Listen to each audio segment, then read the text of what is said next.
Lord. Hallelujah. हम खोलेंगे इब्रानियों की पत्री अध्याय 5 पद 7। बाइबल लिखा हुआ है, यीशु ने अपने देह में रहने के दिनों में मुझे सबसे पुकार कर बड़ासु बहा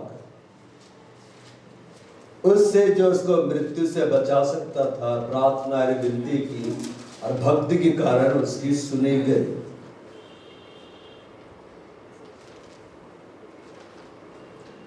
Who in the days of his flesh, when he had offered up prayers and supplications with strong cry and tears unto him, who was able to save him from death and was here, is that he feared. Hallelujah. हम पिछली सभा से देख रहे हैं यीशु मसीह का प्रार्थना का समय क्या था और उसका तरीका क्या था। पिता ने जब यीशु मसीह को भेजा, यीशु मसीह ने पृथ्वी पर एक बड़ा ही महत्वपूर्ण कार्य किया। उसने अपना ज्यादा से ज्यादा समय क्या में बिताया? प्रार्थना करने में। बोलो, प्रार्थना करने में। परमेश्वर ने यह देह हमें क्यों दिया है? हमारी आत्मा को इस देह के अंदर में क्यों डाला है? कभी सोचे? कभी किसी जानवर को प्रार्थना करते देखे? वो प्रार्थना नहीं करता है। मुझे प्रार्थना नहीं करना है। लिखा है बाइबल में, कब्बे के बच्चे तुझे पुकारते। वे पुकारते हैं, प्रेयर नहीं लिखा, वे पुकारते हैं। क्या के लिए? अपने भोजन के लिए। और परमेश्वर उनको खिलाता है। सिर दहाड़ता है। सिर क्या करता है? दहाड़ता है। और परमेश्वर उनको खिलाता है। तो जितने जानवर है अपनी अपनी भाषा में परमेश्वर को पुकारते हैं और परमेश्वर उनके लिए भोजन का क्या कर देता है? प्रबंध कर देता है। लेकिन प्रार्थना हम करें, इसलिए परमेश्वर ने हमें देह में रखा है। जब यीशु मसीह पृथ्वी में आए, पहले वो परमेश्वर के साथ में थे नहीं? उसने कहा इससे पहले कि इब्राहिम उत्पन्न हुआ मैं हूं। उसने ये नहीं कहा मैं था, वो था बोल सकते थे, लेकिन बोला मैं हूं, मैं उसी समय से हूं। मतलब मैं आरंभ से हूं, मैं ही आरंभ हूं। लेकिन वह ऐसा नहीं बोले कि मैं उस समय प्रार्थना करता था, वो नहीं करते थे। वो जब देह को ओढ़ के आए वो प्रार्थना किए। इसलिए लिखा है उसने अपने देह में रहने के दिनों में। और जब वे बादलों में उठा ले गए, यीशु क्या में उठाए गए? आत्मा में कि देह में? देह में। वो क्या कर रहे हैं वहां पर? प्रार्थना। लिखा है वो हमारा महायाजक है। महायाजक का काम क्या होता है? प्रार्थना करना, विनती करना, निवेदन करना। बाइबल में लिखा हुआ है वो हमारे लिए विनती करने के लिए सर्वदा जीवित है। अगर यीशु किसी के लिए विनती कर दे व्यक्तिगत रूप से, पिता सुनेगा। क्यों? बता है वो बलिदान दे चुका है। वो अपना सिद्ध प्रेम को पिता के लिए सिद्ध कर चुका है। इसलिए उसकी प्रार्थना का इनकार पिता नहीं कर सकता है, वो करेगा। हालेलुया। प्रार्थना करना कितना जरूरी है, इस बात को सुनिए। इधर देखिए, यह सच्ची गवाही है एक प्रभु के दास के बारे में। वो अपनी गवाही इस तरह से बतला रहा था।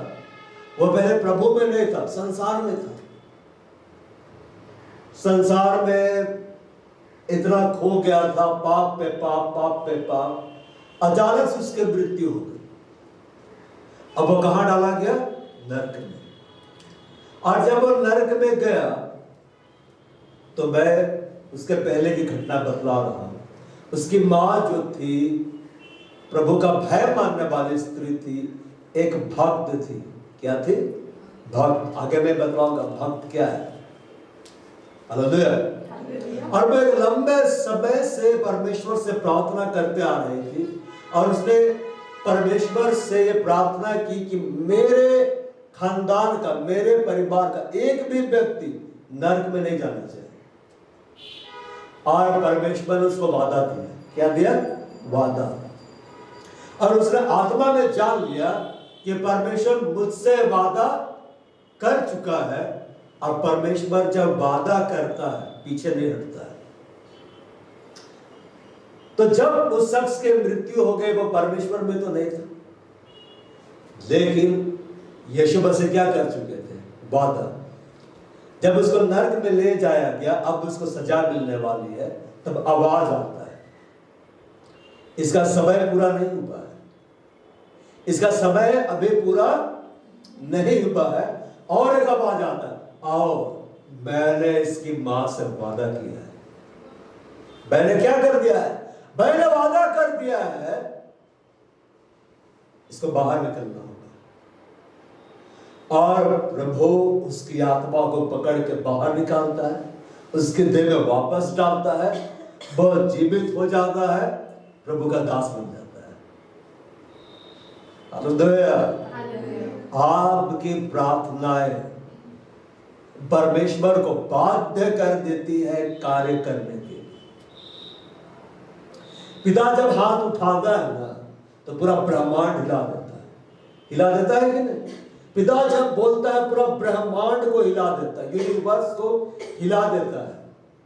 पिता को कौन हिलाता है पता है? जब हम प्रार्थना करते हैं, पिता क्या हो जाता है? वह हिल जाता है। मुझे कुछ करना होगा, मुझे कुछ करना होगा, क्योंकि ये दिन रात प्रार्थना कर रहे हैं। इसलिए यीशु मसीह ने उस विधवा को उदाहरण दिया, जो दिन रात अधर्मी न्यायाधीश के पास जाकर उसको बोल रहे थे, मेरा न्याय चुका, मेरा न्याय कर। उसकी नाक में उसने क्या कर दिया? दम कर दिया।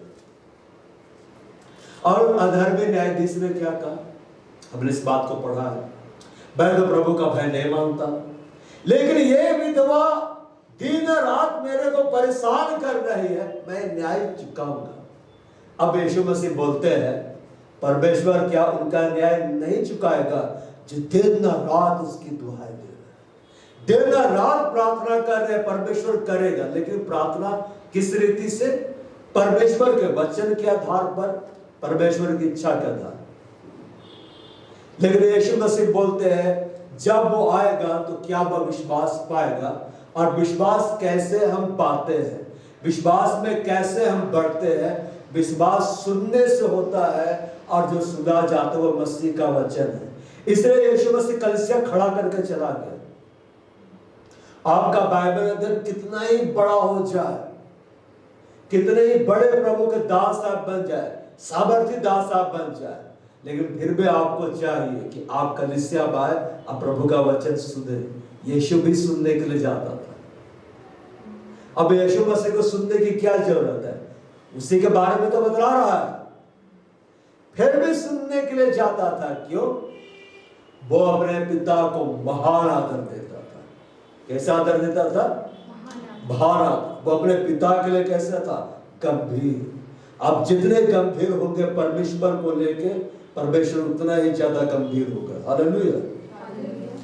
तो यीशु मसीह ने अपने देह में रहने के दिनों में ऊंचे शब्द से पुकार पुकार कर और आंसू बहा बहा कर उससे जो उसको मृत्यु से बचा सकता था, प्रार्थना की विनती की, और भक्ति के कारण उसकी सुनी गई। अपने देह में रहने के दिनों में वो क्या कर रहा था? ऊंचे शब्द से पुकार रहा था। Strong cry, loud voice. क्यों प्रार्थना में ऊंची आवाज में बोलना जरूरी है? क्यों खुल के बोलना जरूरी है? ताकि आप खुले। कई बार प्रार्थना में कैसी प्रार्थना होती है, जब प्रार्थना बोला जाता है एकदम आवाज ही नहीं निकल रहा है, शब्द नहीं निकल रहा है, लेकिन किसी से बात करने के लिए, किसी को अपनी बात मनवाने के लिए आप एकदम जोर जोर से बोलेंगे, तुमको समझ में नहीं आ रहा है। बाजार में सब्जी लेने जाते हैं, मोल भाव कैसे करते हैं? अरे इतना नहीं दे दो। प्रार्थना में मुंह ही नहीं खुलता है। अगर आप प्रार्थना में बढ़ना चाहते हैं, यीशु का स्टाइल लेना होगा। अबे और उसे ऊंचे शब्द से, उसको ऊंची आवाज में क्या प्रार्थना करना था।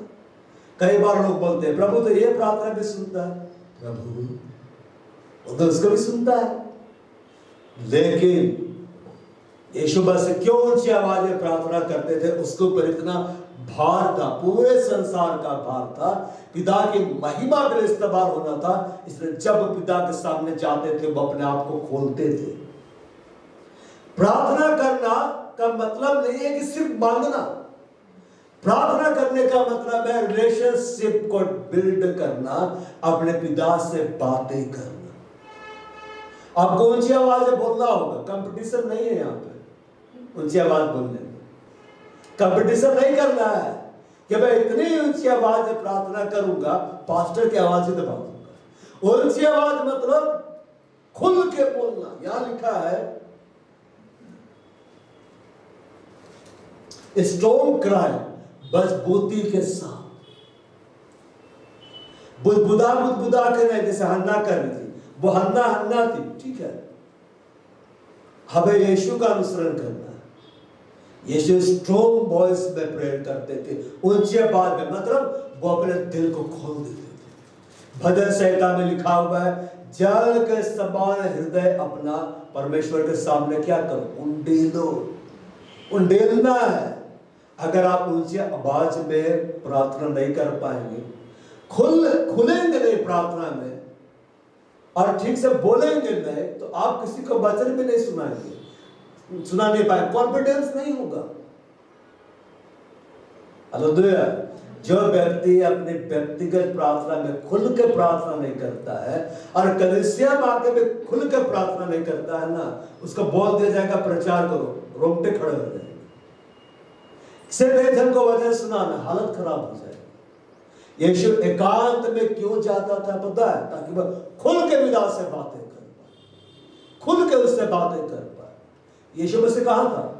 पृथ्वी में। पिता कहां था? स्वर्ग में। इसलिए ऊंची आवाज में पिता को पुकारता था कि हे पिता, मैं तुझे पुकार रहा हूं, मेरी सुन।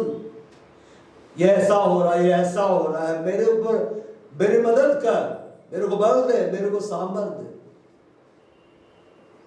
दाऊद इस तरह से प्रार्थना किया कि उसके शत्रु भी सुन लिए। उस समय क्या आज्ञा निकला था कि 30 दिन तक राजा के अलावा किसी से प्रार्थना नहीं करना है। तो दानियल बुदबुदा के प्रार्थना कर रहा था कि अब मैं प्रार्थना अपना आवाज का कैपेसिटी को दबा दूंगा, नहीं। वो इतना जोर से, जो उसका नॉर्मल वॉइस ही जोर था, वो इतना खुल के प्रार्थना कर रहा था कि जब शत्रु अंदर आते वो प्रार्थना करते ही पाते, उसको उठा कर ले जाते। कहां डाल दिए गए? सिंह के बाग में। सिंह खाया उसको। सिंह अपना मुंह क्यों नहीं खोला उसके लिए पता है? क्योंकि दानियल ने अपना मुंह परमेश्वर के लिए खोला था। इसलिए सिंह आकर बैठ गए। कभी ऐसा मिला ना? पालतू सिंह ने, आदमी को खाने वाला सिंह आपके पास आकर बैठा हुआ, जैसे बिल्ली बैठती है ना, छोटा से वैसे बैठा हुआ है।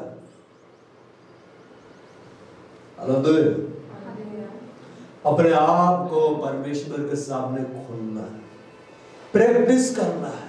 क्या करना है? प्रैक्टिस करना। एक दिन में नहीं होता है। शुरू में मेरे को भी बोला जाता था प्रार्थना को कैसे करना है, पता नहीं। किसी के सामने प्रार्थना करने की जिम्मेदारी देने से पसीने से नहा जाता था। डर सबको लगता है, सबको लगता है कि नहीं डर, लेकिन डरना नहीं है, डरने से काम नहीं होगा। यीशु ने ऊंची आवाज में, लॉर्ड वॉइस, स्ट्रॉन्ग वॉइस, मतलब मजबूती के साथ अपना बात रखा। बाइबल में लिखा हुआ है, अब हम अनुग्रह के सिंहासन के निकट चले, हम पर वो अनुग्रह। और लिखा है बाइबल में, हमें उसके सामने हियाव होता है। क्या होता है? हियाव। हियाव का मतलब साहस। साहस से बात कैसे करते हैं? कांपते हुए। साहस से बात कैसे करते हैं? मजबूती के साथ। बाइबल में लिखा हुआ है, हमें उसके सामने हियाव होता है। जब हम उसकी इच्छा के अनुसार कुछ मांगते हैं तो वो हमारी सुनता है। थरथरा के प्रार्थना नहीं है, भिखमंगों की तरह प्रार्थना नहीं होती है। भिखारी नहीं है आप लोग, दे दे बाबा दे दे, है ना। छोटे बच्चे लोग बोलते हैं यीशु बाबा है। इससे कौन है? बाबा। गाना भी गाते हैं, यीशु बाबा आया शैतान को भगाया, वो सुनने में अच्छा लगता है। अब हम लोग जब बढ़ गए हैं वो गाना गाएं तो अजीब सा लगेगा। यीशु बाबा आया शैतान को भगाया, वो संडे क्लास का बच्चा लोग उसी में नाचते रहता है। उनके लिए यीशु बाबा ही है, दाढ़ी वाला बाबा, लंबा बाल वाला बाबा, है कि नहीं? इमेजिनेशन में अपने प्रभु को ऐसे ही देखते हैं, प्रभु उनके लिए वैसे ही कार्य करता है जैसा तेरा विश्वास है तेरे लिए हो। हमारे लिए यीशु मसीह वो है। ऊंची आवाज में प्रार्थना की, साहस से भरकर प्रार्थना किया, मजबूती के साथ पिता के सामने अपना बात रखा, और पिता की इच्छा को हर दम वो क्या किया, स्वीकार किया। आपकी प्रार्थनाएं वैसी होती है, भिखमंगों की तरह मत रहिए, बालकों की तरह व्यवहार मत करिए। प्रभु कुछ नहीं दे रहा तो बालक लोग जमीन में लौट जाते हैं कि नहीं? दे दो दे दो दे दो, अरे दे दो ना बाबा, दे दो ना बाबा, दे दो ना बाबा। वैसा नहीं, भिखारी की तरह मांगेगा प्रभु कुछ नहीं देगा। भिखमंगों को बहुत कम मिलता है, जमीन जायदाद नहीं मिलती है, चिल्लर मिलता है। बेटों को विरासत मिलती है, बेटियों को क्या मिलती है? विरासत। उसने ऊंची आवाज में प्रार्थनाएं की, विनती की, अपनी बातों को मजबूती से रखा, अपने दिल को पिता के सामने खोल दिया, कुछ भी नहीं छिपाया। भजनकार लिखता है, मैंने उससे अपने मन की बातें, मतलब दिल की बातें खुलकर कही। कैसे कही? खुलकर कही है, खुल के। जब आप खुलकर उसको बोलेंगे ना तो खुल के कार्य करें। लिखता है, भक्ति के कारण उसकी सुनी गई। भक्ति, आप लोग भक्त है कि नहीं? अभी भी संदेह है, भक्त है कि नहीं? देखे, भिखारी को अगर बोलेंगे आप लोग बेटा है यहाँ का, लगता तो है, एक बेटा को बोलेगा तुम लोग बेटा हो, इसमें शक का कोई बात है नहीं। आप लोग भक्त है कि नहीं? संदेह है क्या? नहीं। अगर आपको बोला जाएगा आप इस भवन के अंदर है कि नहीं, तो महसूस करने की कोशिश करेंगे, मैं महसूस कर रहा हूं कि मैं अंदर में आ गया। अपने हाथ पैर को महसूस करते सुबह सुबह उठ के कि मुझे लग रहा है कि मेरा हाथ है, लग रहा है कि पैर है, लग रहा है कि मैं जीवित। तो कभी फील किया है कि आप जिंदा है? वो डिफॉल्ट है ना। हाँ, अब यहां पर लिखता है, भक्ति के कारण उसकी सुधी गई। अच्छा, यीशु मसीह तो रो रहे थे, वो क्यों रो रहे थे? यहां लिखा है, आंसू बहा कर। यीशु मसीह आंसू क्यों बहाते थे? अब इसको कई बार वो इस तरह से लेते हैं ना कि रोएंगे नहीं ना तो प्रार्थना ही नहीं सुनेगा। रोना जरूरी है, कंपल्सरी। क्या एकदम रोना है? मैं जब प्रभु आया तो उस समय विश्वासियों की जिस सभा में मैं जाता था, जब प्रार्थनाएं होती थी तो बहनें अधिकतर एकदम कुहक के प्रार्थना करती थी। कुहक का समझ से एकदम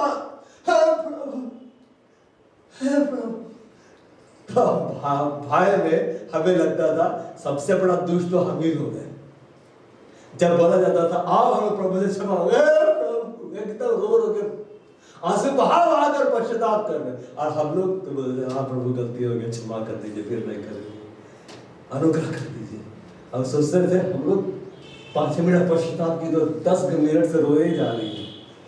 और हमें अपने में इतना आत्मग्लानि लगता था कि सबसे बड़ा पापी हम ही लोग हैं। ये जितने भाई लोग बैठे हुए ना, हम लोग सब कठोर है, पत्थर वाला हृदय। अरे हम लोग को भी रोना चाहिए। बहुत कोशिश करते थे, रो ही नहीं पाते। बाद में समझ में आया, पछताता है उनको, हाय अरे फिर से हो गया, अरे फिर कर दिए प्रभु, क्या करे? तो परमेश्वर बोला पश्चाताप करो, पछताओ नहीं, पश्चाताप। यीशु मसीह क्यों रोते थे? इस बात को जाने। आदमी कब रोता है बताइए? जब बहुत बड़ा बोझ आपको ऊपर आ जाए, बहुत बड़ा संकट आपको ऊपर आ जाए, आप रो पड़े।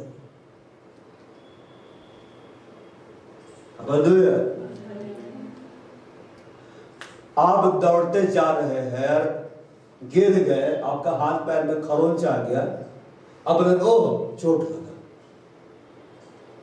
लेकिन घर गिर गया, छत गिर गए, खेत खलियान सब में आग लग गया, जानवर खत्म हो गया, तो आप रो पड़ेंगे मेरे ऊपर बहुत बड़ा प्रॉब्लम आ गया।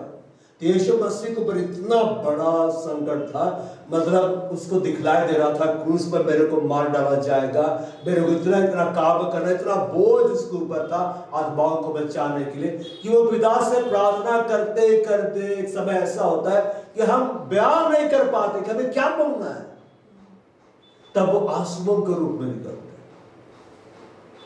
छोटे बच्चों को देखिए ना, बोलने नहीं सकते तो रोने लग जाते हैं। उसी से वो बताता है कि हमको क्या चाहिए।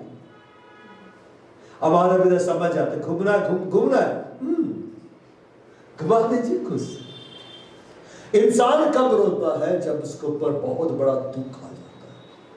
कैसा जाता है? बहुत बड़ा दुख, बहुत बड़ा प्रॉब्लम। तो यीशु मसीह रोते थे क्योंकि वो अकेले प्रार्थना कर रहे थे। कैसे प्रार्थना कर रहे थे? अकेले। उसका साथ प्रार्थना में देने के लिए कोई भी व्यक्ति नहीं था। जब सारा बोझ आपको ऊपर लाद दिया जाए तब वो आपको दबा देगा। हालेलुया। लेकिन यहां पर ऐसा नहीं लिखा है कि उसके रोने के कारण उसके प्रार्थनाएं सुनी गई। परमेश्वर विश्वास से प्रसन्न होता है। क्या से प्रसन्न होता है? विश्वास से, आंसू से नहीं। इसलिए आंसू अगर निकल रहे तो बहने दीजिए, लेकिन नहीं निकल रहा तो जबरदस्ती मत निकालिए, कि एकदम तो निकालना ही है। निकाले तो प्रभु सुनना है।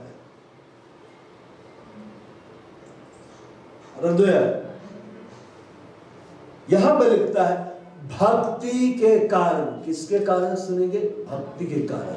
वो भक्त रो के प्रार्थना करे तो भी प्रभु सुनेगा। वो भक्त बिना रोए प्रार्थना करे तो भी सुनेगा, क्योंकि वह भक्त है। भक्तों की प्रार्थना सुनता है। अब ये भक्त का मतलब क्या है? हिंदी में लिखा है भक्त, लेकिन उसको इंग्लिश बाइबल में एक्सप्लेन किया गया। भक्त का मतलब है श्रद्धा। क्या रखना? श्रद्धा। किसी किसी का नाम रहता है श्रद्धा। एक बार मेरी जिसका नाम था श्रद्धा, तो मैं देख के सोच रहा था क्या नाम है श्रद्धा। भक्त का मतलब होता है, श्रद्धा का मतलब होता है ग्रेट रेस्पेक्ट देना परमेश्वर को। क्या देना? ग्रेट रेस्पेक्ट, बहार आदर देना। हम परमेश्वर को कितना आदर देते हैं? एक प्रेसिडेंट के सामने आपको ले जाए, जब आपको पता चले आपको प्रेसिडेंट से मिलने जाना अगले हफ्ते, आप कैसे जाएंगे? वही घर के ड्रेस पहन के। कैसे जाएंगे? सबसे अच्छा ड्रेस निकालेंगे, नए तो खरीद के लाएंगे, उसी से सिर्फ मिलने के लिए। 5-6 मिनट मिलना है, लेकिन 5,000 का सूट पहन के गए। क्यों? प्रेसिडेंट से मिलना है भाई। हालेलुया। ये सिंपल कपड़े पहन के जाएंगे, लेकिन बिना नहाए धोए नहीं जाएंगे। अपने आप को पूरा बन ठन के अच्छा से जाएंगे। और कैसे बातें करेंगे? है प्रेसिडेंट, कैसे रजिस्टर एक से ऐसे बताइए का खाना खा ले कि नहीं खा ले। ग्रेट रिस्पेक्ट है कि नहीं? हालेलुया। बहुत आदर देंगे उसको। अब हमारे देश की राष्ट्रपति है, उसको आदर देंगे, उसके साथ अदब से बातें करेंगे। उसके सामने आपका बैठने का ढंग, बात करने का ढंग सब बदल जाएगा। आप बस यही कोशिश करेंगे प्रेसिडेंट मुझसे प्रभावित हो जाए, मेरे ऊपर उसका फेवर आ जाए। आप बड़े ही नम्रता से बात करें, क्रोध किनारे। वो जो बोलेगा आप सुनेंगे, और कुछ भी बात आप उसके सामने रखेंगे बड़े ही सलीके के साथ। क्यों? क्योंकि वह महत्वपूर्ण पद पर है। परमेश्वर का आदर हम कितना करते हैं? भक्त का मतलब होता है ग्रेट रिस्पेक्ट देना। यीशु मसीह महान आदर देते थे। वो भोर उठे प्रार्थना करने चले गए। क्यों? परमेश्वर से मुलाकात करनी। वो रात के समय प्रार्थना में चले गए, वो दिन के समय निकालकर प्रार्थना में चले गए। वो महान आदर देते थे अपने पिता को। क्यों पता है? क्योंकि वो पिता से प्रेम करते थे। अब महान आदर किस रीति से पिता को दिया जाता है? परमेश्वर को। यीशु मसीह ने कहा, मैं सर्वदा वही काम करता हूं। सर्वदा, सर्वदा मतलब हमेशा, मतलब वो सोच भी रहा है तो अपने पिता के वचन को लेकर सोच रहा, बोल भी रहा है तो ध्यान रख रहा है मैं वही बोलूं जिसको सुनना वो पसंद करता है। मतलब यीशु मसीह के सोचने में, यीशु मसीह के देखने में, यीशु मसीह के बोलने में, यीशु मसीह के सुनने में, सब कुछ करने में उसका ध्यान सिर्फ पिता की ओर था। वो ग्रेट रेस्पेक्ट देते थे। कैसे देते थे? महान आदर। और क्योंकि पिता ये देख रहा था वो मेरे को महान आदर दे रहा है, मैं उसकी सुनूंगा, मैं उसकी क्या करूंगा? सुनूंगा। यीशु मसीह की भक्ति इस पृथ्वी पर कैसे प्रकट हुई पता है? लूका 2:51 खोलिए।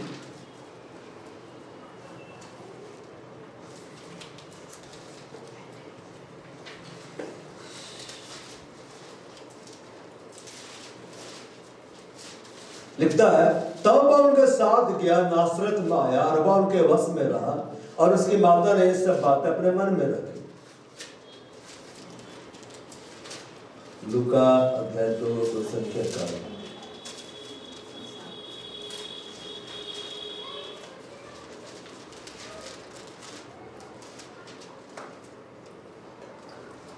And he went down with them and came to Nazareth and was subject unto them.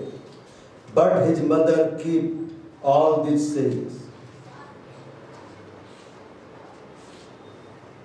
यीशु मसीह आया वापस नासरत में और वह जोसेफ के साथ रहा, मरियम के साथ रहा और क्या रहा? उनके वश में रहा, कंट्रोल में रहा। हालेलुया। हम कितने कंट्रोल में रहते हैं? हालेलुया। यीशु मसीह मरियम की अधीनता में रहा और जब तक मरियम का हस्बैंड जोसेफ जिंदा था उसकी अधीनता में रहा, कंट्रोल में रहा। हालेलुया। और क्योंकि वो कंट्रोल में रहा और ये रख करने के लिए पिता ने उसे पृथ्वी में भेजा था कि जब तक तेरा समय नहीं आएगा तो इसके वश में रहेगा। परमेश्वर का बेटा होने के बावजूद उसने अपने आप को सुनने दिया। क्या किया? सुनने किया। भक्ति का मतलब यह है परमेश्वर के सामने, अपने यहोवा पिता के सामने अपने आप को शून्य बना देना कि मैं उसके सामने कुछ भी नहीं हूं, आई एम जीरो, मैं उसके सामने कुछ नहीं। तब परमेश्वर प्रसन्न होता है, तब परमेश्वर प्रार्थनाओं को सुनता है। 30 वर्ष तक वो कंट्रोल में रहा। बाइबल में लिखा, अपने माता और पिता का तू क्या कर? आदर कर। प्रभु में अगर मैं ऐसी आज्ञा दे रहे जो प्रभु के वचन के खिलाफ में है तो आज्ञाओं को नहीं मानना, आज्ञाओं को नहीं मानना। मैं गलत कार्य करने के लिए बोल रहे तो नहीं मानना, लेकिन आदर करना है। यीशु मसीह आदर किया, वश में रहा। एक बड़ा भाई की जिम्मेदारी उसने क्या किया? अपने भाइयों के लिए, बहनों के लिए उसने पूरा करके दिखला दिया। वो मरियम के घर में आया, उसने सारी जिम्मेदारियों को A to Z पूरा किया। क्यों? यीशु को बढ़ई का पुत्र कहा जाता है। क्यों? क्योंकि वो बढ़ई का काम करता था। मिस्त्री को मिस्त्री क्यों बोलते हैं? मिस्त्री वाला काम करता है। कुक को कुक क्यों बोलते हैं? क्योंकि वो खाना पका रहा है। शेफ को शेफ क्यों बोलते हैं? क्योंकि वो किचन में काम कर रहा है। हर एक व्यक्ति को उसके काम से पहचाना जाता है। पहचाना जाता है कि नहीं? उसी रीति से लोग यीशु को पहचानते थे, ये बढ़ई का बेटा है। क्यों? यीशु बस दिन न रात वो लकड़ी में काम करते रहते थे, बनाते थे, फर्नीचर सब ला के बेचते थे। उसे जो धन मिलता था उससे अपने परिवार का भरण पोषण करते थे कि नहीं? यीशु मसीह भी बिजनेसमैन थे। क्या थे? बिजनेसमैन। ग्रेट बिजनेस में। हालेलुया। तो वो आधीनता में रहा। और आप ध्यान दीजिएगा, जब यीशु मसीह वाटर बैप्टिज्म लेके निकले, क्या लेके निकले? Water baptism. क्यों वाटर बैप्टिज्म लेके निकले यीशु मसीह? क्योंकि व्यवस्था में था। क्या में था? व्यवस्था में था। वो जब वाटर बैप्टिज्म लेके निकले थे, पिता क्या बोलते? ये मेरा प्रिय बेटा है, मैं इससे अत्यधिक प्रसन्न, इसके तुम क्या करो? सुनो।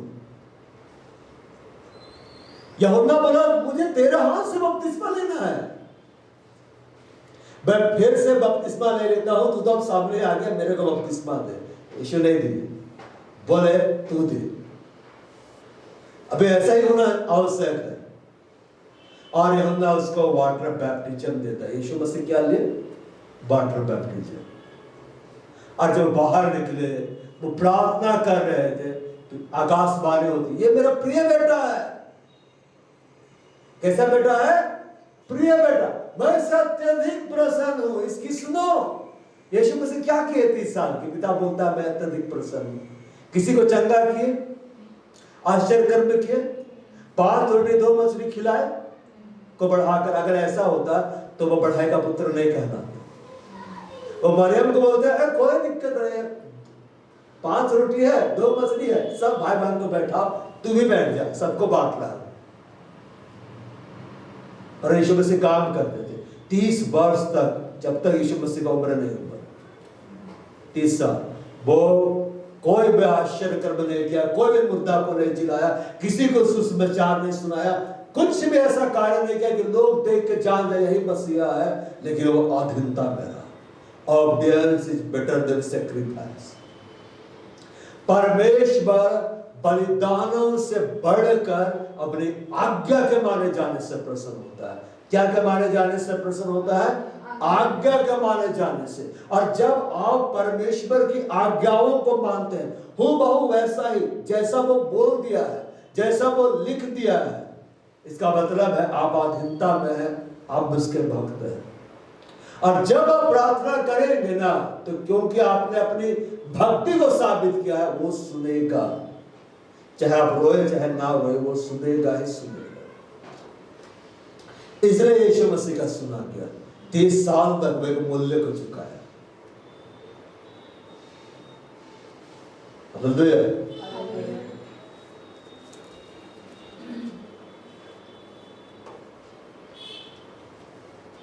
और भक्त का मतलब यह होता है परमेश्वर के प्रति गहरा सम्मान देना। कैसा सम्मान देना? गहरा सम्मान देना। उसके वचन को आप जब सुनते हैं और गहराई से उस पर मनन करके उसके आधार पर आप चलते हैं, आप उसको गहरा सम्मान देते हैं। परमेश्वर ने यहोशू से ये कहा, व्यवस्था की यह पुस्तक तेरे चित्त से कभी भी ना उतरने पाए, इसे में दिन और रात ध्यान दिए रहा। कोई महत्वपूर्ण व्यक्ति आपसे मिले और आपको कुछ बोल दे, आप जीवन भर याद रखेंगे।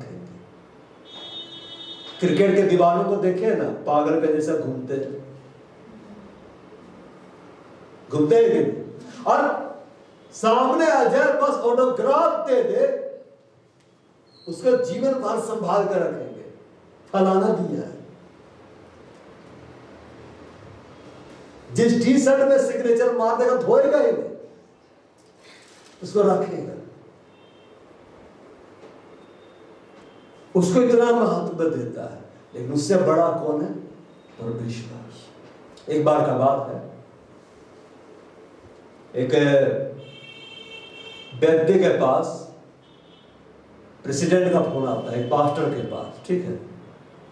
तो उसका जो असिस्टेंट रहता है ना, वो फोन उठाती है। अब बोलते हैं कि पास्टर बहुत बिजी है, बाद में फोन करिए, ठीक है। प्रेसिडेंट रख देता है फोन, फिर फोन करता है। अब वे जब फोन करते ना, हॉटलाइन से फोन करते। क्या से फोन करते हैं? हॉटलाइन। हॉटलाइन समझते हैं आप? जब फोन कर रहे हैं तो रिंगटोन होता है ना, ठीक है, बताता है कि अभी ये हो रहा है, अभी वो हो रहा है, उसके बाद में कॉल लगता है। अगर आप किसी से बात कर रहे हैं, हॉटलाइन से मैं आपको कॉल करूंगा, आप जिससे बात करें वो कॉल कट जाएगा, मेरा ये आवाज डायरेक्ट आ जाएगा। वो काट देगा, वो सीधे कैप्चर कर देगा। तो हॉटलाइन दो देश का लीडर लो या इस देश का प्रेसिडेंट और इस राज्य का सीएम लोग जब बात करता है हॉटलाइन से बात करता है। कैसे बात करता है? हॉटलाइन से। कुछ देर बाद फिर फोन आया तो फिर बोला जाता बहुत बिजी है, तो बोलता है कहाँ बिजी है? वो प्रार्थना कर रहा है। वो क्या कर रहा है? प्रार्थना कर रहा है। राजाओं के राजा को महत्व देना सीखिए, वो आपको बढ़ाएगा। आप उसको हल्के में लेंगे, वो भी आपको हल्का में ले लेगा। हम यीशु की सेवकाई को देखते, कितना बड़ा बड़ा सेवकाई किया। हम यीशु के उस जीवन को, उस भाव को नहीं देखते। वो अधीनता में रहना पसंद किया। अब जितना अधीनता में रहेंगे ना, उतने बड़े आप भक्त हैं। भक्ति का मतलब यह है परमेश्वर के प्रति अपने गहरे सम्मान को व्यक्त करना, भय को व्यक्त करना। यीशु मसीह पर 7 आत्माएं थी। एक ही आत्मा है, लेकिन एक आत्मा का 7 प्रकटीकरण बतलाया गया है। उसमें एक आत्मा के बारे में बतलाता है, पवित्र आत्मा के एक रूप के बारे में। और भय का आत्मा उस पर छाया रहेगा। यशायाह में लिखा हुआ है भय का आत्मा। भय का आत्मा का मतलब ये नहीं कि दंड का भय, कि पिता का बात नहीं मानेंगे, उठाकर फेंक देगा, नरक में डाल देगा, एकदम सामने ही प्रकट हो जाएगा डंडा लेके। लेट से क्यों आया प्रार्थना करने के लिए? 10 बजे सभा का टाइम था ना, 10:30 बजे क्यों आया? Get out, go to hell. ऐसा नहीं। अगर हम उसको ग्रेट रेस्पेक्ट देंगे ना, तो जल्दी आए, टाइमली आए। प्रेसिडेंट आपको बोले कल सुबह का ब्रेकफास्ट आपके साथ ही करना है, कितना बजे आना है? 8 बजे। तो प्रेसिडेंट घड़ी देखेगी, 8:30 बजे तक नहीं आया है। 7:30 बजे आज नहा धोगे कड़कड़ाती ठंड में। क्यों? प्रेसिडेंट बुलाया है। कैसा रिस्पेक्ट दे रहे हैं? Great respect. और यीशु मसीह किस तरह से पिता के गहरे भक्त थे। वो पिता को गहरा सम्मान देते थे। वो पिता के लिए एकदम सावधान थे, अलर्ट थे कि जो उद्देश्य के लिए भेजा गया ना, उस उद्देश्य को मैं पूरा करूं। इसलिए वो क्या बोले? साफ साफ बोल दिए, मैं अपनी इच्छा पूरी करने के लिए नहीं आया हूं, मैं अपने भेजने वाले की इच्छा पूरी करने के लिए आया हूं।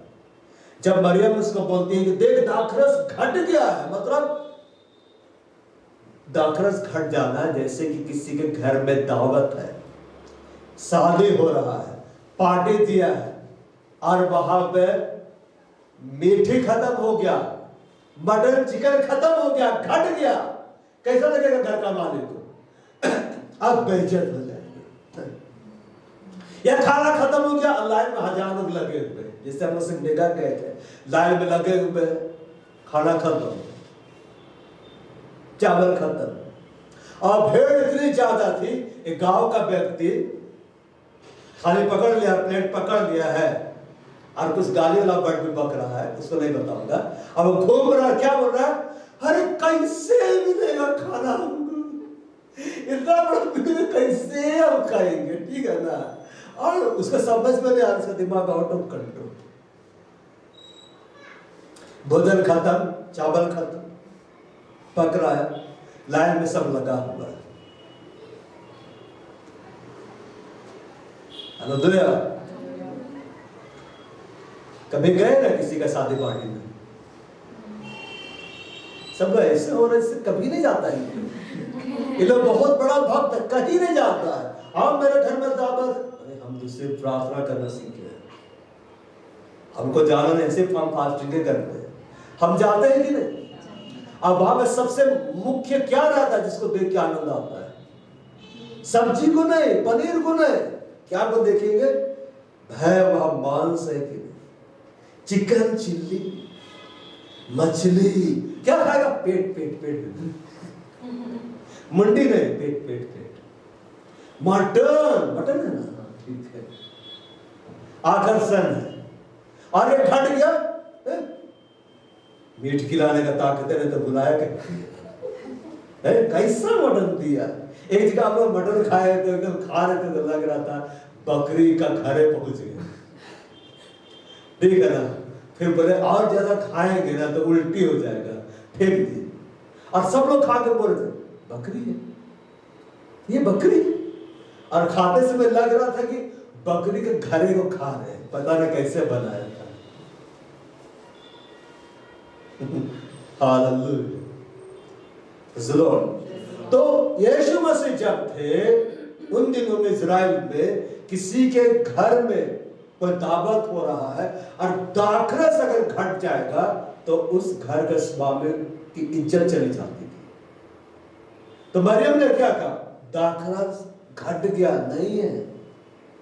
तो यीशु मसीह क्या बोलता है, अभी मैं हूं, मैं जिंदा हूं, मैं हो ना, कुछ नहीं होगा, अभी मैं आश्चर्य कर्म करूंगा। वो क्या बोलता है, वो आधीनता में था, वो पिता के आज्ञा के इंतजार कर रहा था। बोलता है, हे नारी तेरा मुझसे क्या काम,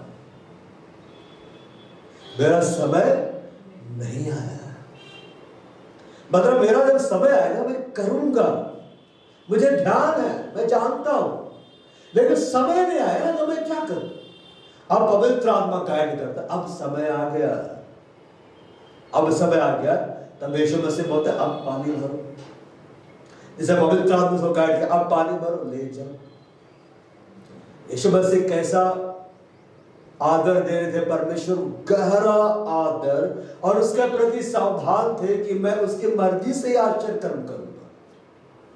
वो पवित्र आत्मा से भरे हुए व्यक्ति थे, वो सामर्थ से भरे हुए व्यक्ति थे, लेकिन कोई भी कार्य करने से पहले वो पिता का इंतजार करते थे कि पिता बोल रहा है या नहीं। और जब वो पवित्र आत्मा के द्वारा बातें करते थे, यीशु मसीह कार्य कर देते थे। अपने मर्जी से कार्य वो कभी नहीं किए, इसलिए बोले मैं अपनी मर्जी नहीं, उसकी मर्जी पूरी करने के लाया। वो ध्यान रखते थे मैं उसकी मर्जी पूरी करूं। हमें ध्यान रखना, उसकी मर्जी को पूरा करें, उसकी मर्जी मेरे लिए क्या है उसके ध्यान देना। और यीशु मसीह कर्तव्यनिष्ठ थे। कर्तव्यनिष्ठ मतलब वो अपने कर्तव्य को पूरा करने से कभी भी पीछे नहीं हटे। उसे पता था उसे मार डाला जाएगा। वो प्रार्थना करता है, और कई बार हम सोचते हैं प्रार्थना करने का मतलब यही है कि परमेश्वर जैसा मैं चाह रहा हूं वैसा ही करे। हर बार परमेश्वर प्रार्थनाओं को नहीं सुनता है, लेकिन यीशु मसीह ने कहा कि जब तू गुप्त में प्रार्थना करे, तेरा पिता जो तुझे गुप्त में देखता तुझे प्रतिफल देगा। आप प्रार्थना करिए, आपकी प्रार्थना नहीं भी सुनी जाएगी तो भी रिवार्ड पब्लिकली आपको देगा। प्रार्थना में आप क्या पाते हैं पता है, आप परमेश्वर के प्रेजेंस को पाते हैं, परमेश्वर की उपस्थिति को पाते हैं। कई बार लोग सोचते हैं प्रार्थना करने का मतलब है बस लिस्ट थमा देना, परमेश्वर ये कर दो, ये कर दो। यीशु मसीह इसलिए प्रार्थना में जाते थे ताकि वह पिता से सामर्थ को पाए और अपने काम को पूरा करे। आप पढ़िएगा, वह गेत्सेमनी के बाग में गए और वो प्रार्थना कर रहे थे। क्या बोले, पिता यदि हो सके तो प्यारा मुझसे टल जाए, क्योंकि बहुत दुख देगा मेरे को तेरी से अलग कर देगा। लेकिन पिता चुप रहे, जवाब नहीं दिए। क्यों पता है, पिता चाहते थे वो इस प्याले को पी ले, क्योंकि वो यहोवा के क्रोध का प्याला था। यीशु जानते थे पिता के क्रोध को सहना आसान नहीं है। यीशु मसीह के लिए भी आसान नहीं था, लेकिन यीशु के अलावा कोई नहीं था जो उसको ले सकता था। सिर्फ वही था जो ले सकता था। और वो क्या बोलते हैं, वो समझ जाते हैं पिता चाहता है मैं पीऊं, जैसे तो भी मेरी नहीं तेरी इच्छा पूरी हो। और स्वर्गदूत प्रकट होता है। स्वर्गदूत के रूप में कौन प्रकट होता है, पवित्र आत्मा। और पवित्र आत्मा उसको सामर्थ दे रहा था। कई बार हम सोचते हैं परमेश्वर का सामर्थ से भरने का मतलब ये है टच टच टच, गिर जाओ, सब गिर जाओ, है कि नहीं। एकदम लंगड़ा चल रहा है, मुर्दा चिल्लाया जा रहा है, उसमें बड़ा सामर्थ है। मेरे में सामर्थ नहीं, आई एम फ्यूज। वैसा नहीं है। प्रभु के सामर्थ से भरा हुआ व्यक्ति वो होता है जो इसकी इच्छा को पूरा करने के लिए वो कर जाता है जो आम व्यक्ति नहीं कर सकता है। यीशु मसीह को पवित्र आत्मा ने सामर्थ दिया स्वर्गदूत के रूप में, और वो अपना बलिदान दिए कि नहीं।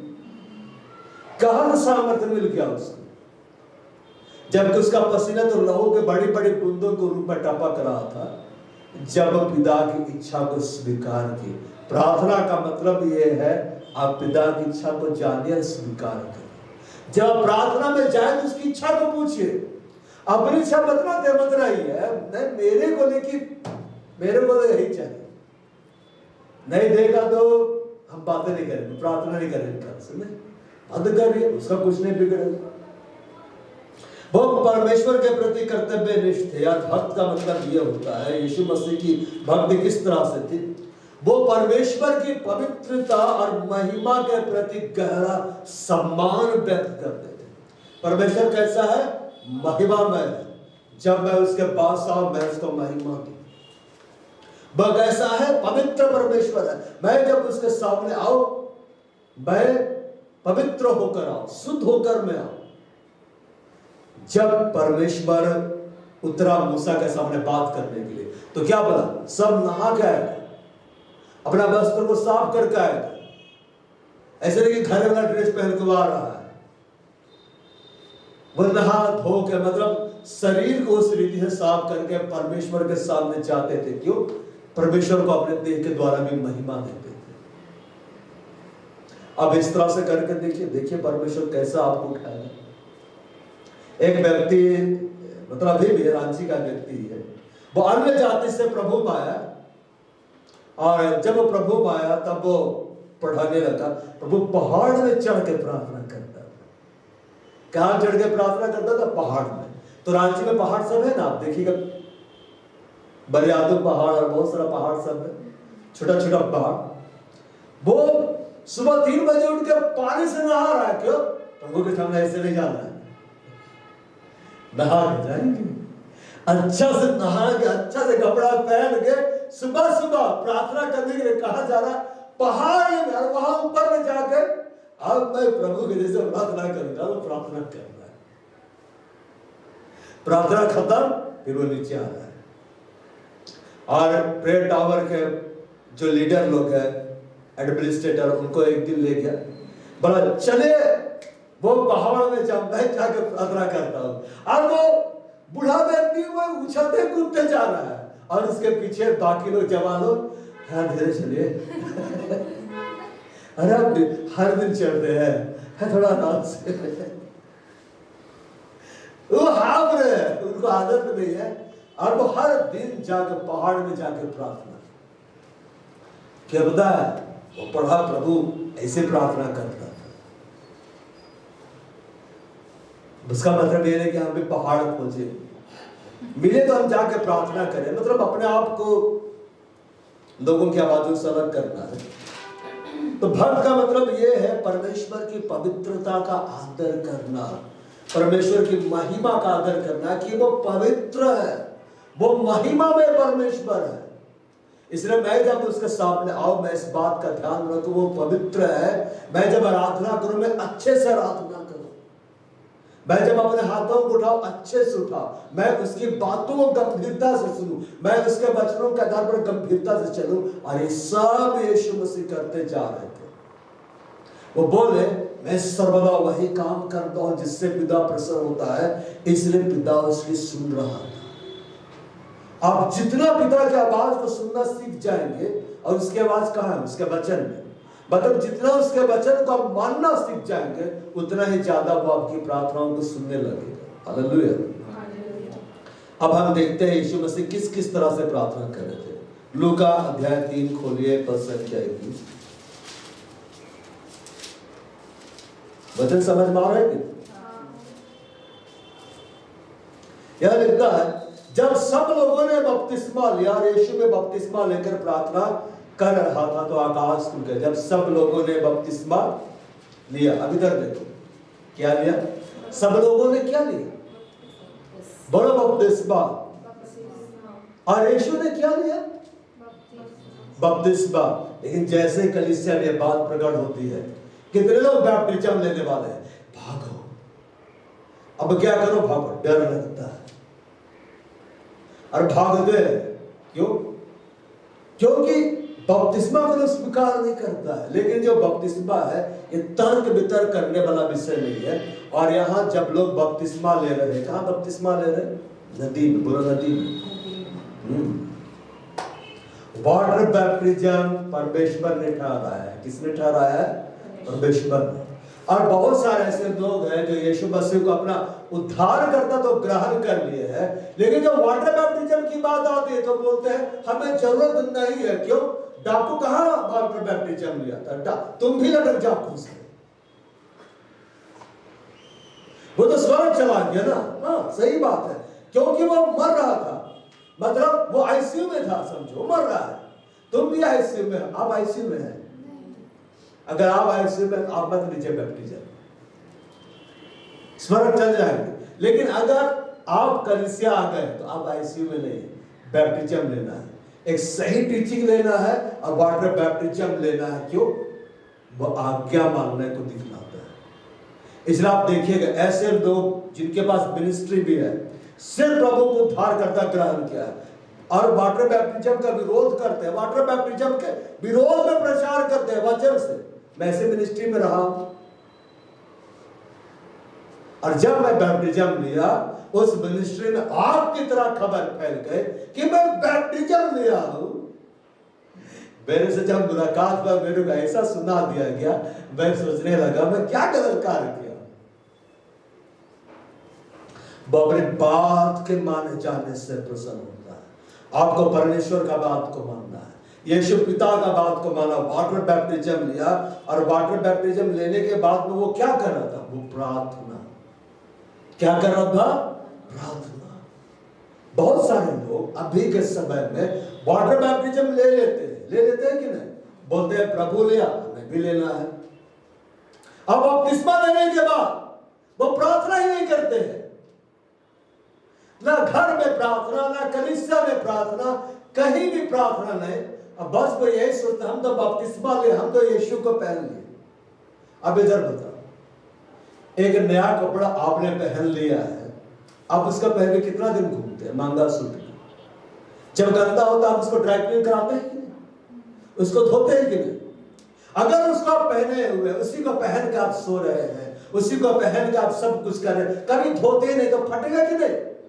आपके बदन का गंदगी इसको फाटेगा। भिखारियों को देखे कोई दया करके अपना पुराना सूट देता, वही सूट को पहन को गंदगी में बैठा हुआ है, खा रहा है, पी रहा है, उसी को पहन के भीग भी रहा है, उसी को पहन के सो भी रहा है। बदन की गंदगी से वो कपड़े फटने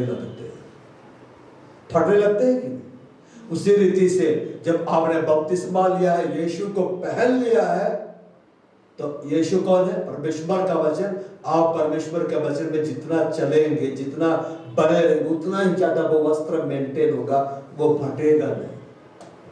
फटा पुराना कपड़ा पहन के आप परमेश्वर के सामने नहीं आ सकते। आप बढ़िएगा, विवाह के भोज में सबको परमेश्वर आमंत्रित करता वो राजा, और एक व्यक्ति के पास जाकर बोलता है तू विवाह का वस्त्र पहने में क्यों नहीं आया? अब बाहर निकाल देता है कि नहीं? तो यहां पे लिखा हुआ यीशु मसीह बपतिस्मा लेने के बाद प्रार्थना कर रहा था, तो आकाश उसके लिए खुला, पवित्र आत्मा उतरा। वाटर बैप्टिज्म लेने के बाद आपका जो जीवन है वो प्रार्थना वाला जीवन होना है।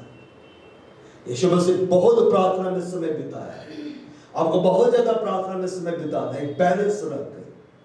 कई बार लोग सोचते हैं सिर्फ प्रार्थना करना, कुछ नहीं करना, सिर्फ प्रार्थना। खाना बना दो, हम प्रार्थना करेंगे। अरे वहां घर बगल घर में आग लगा, हम प्रार्थना करेंगे प्रभु वर्षा कर दे। नहीं, प्रार्थना का समय प्रार्थना करो, काम करने के समय काम करो। यीशु मसीह बपतिस्मा लेने के बाद में प्रार्थना कर रहा था, हमें भी प्रार्थना करना है। हालेलुया। अब मत्ती अध्याय 4 पद से 1 हम खोलेंगे।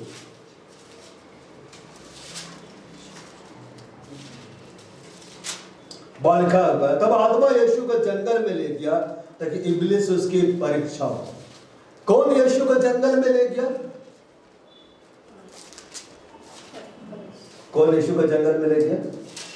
पवित्र आत्मा यीशु को जंगल में ले गया। अच्छा ये बतलाइए,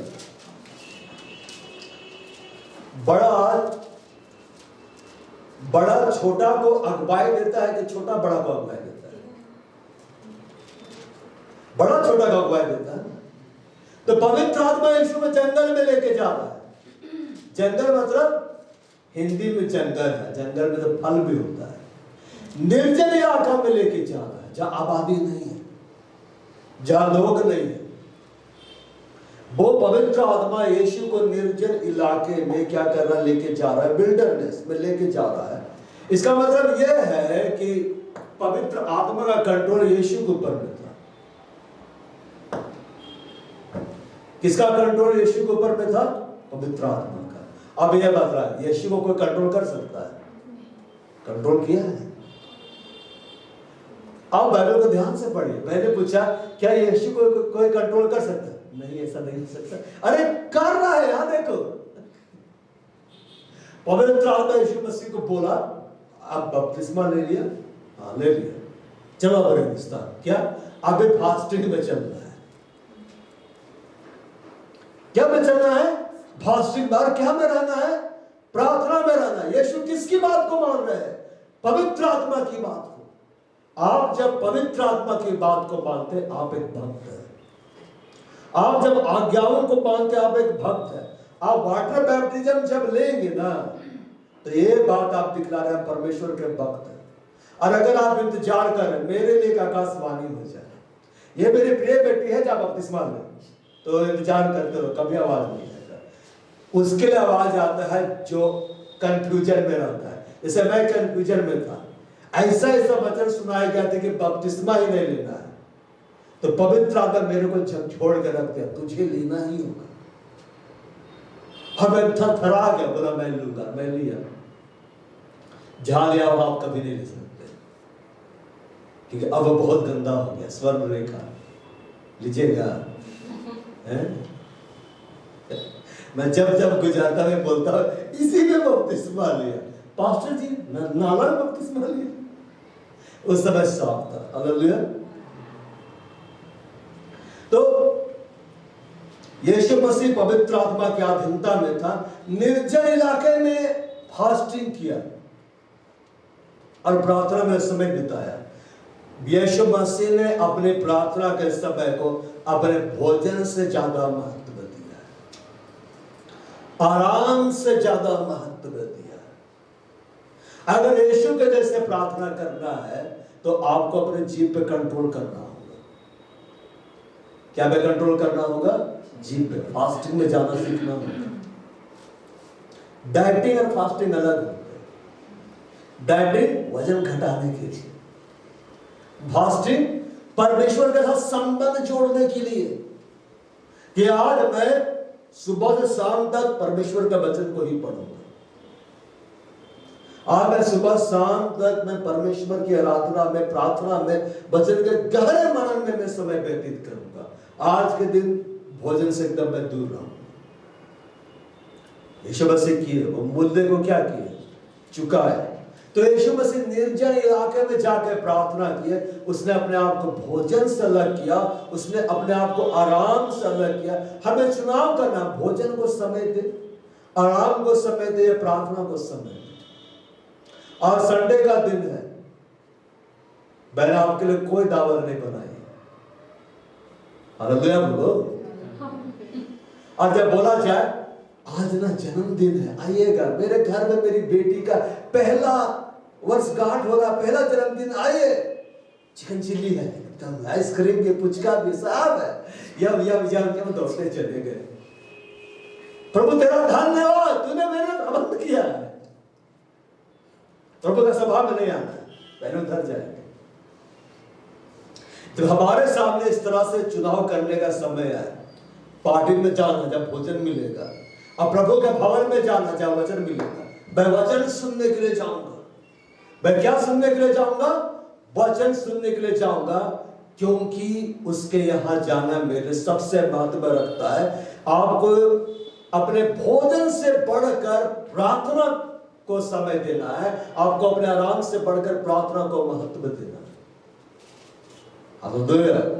यीशु मसीह ने ऐसा ही किया। हर समय यीशु मसीह को भोजन नहीं मिलता था, लेकिन वो प्रार्थना हमेशा करते।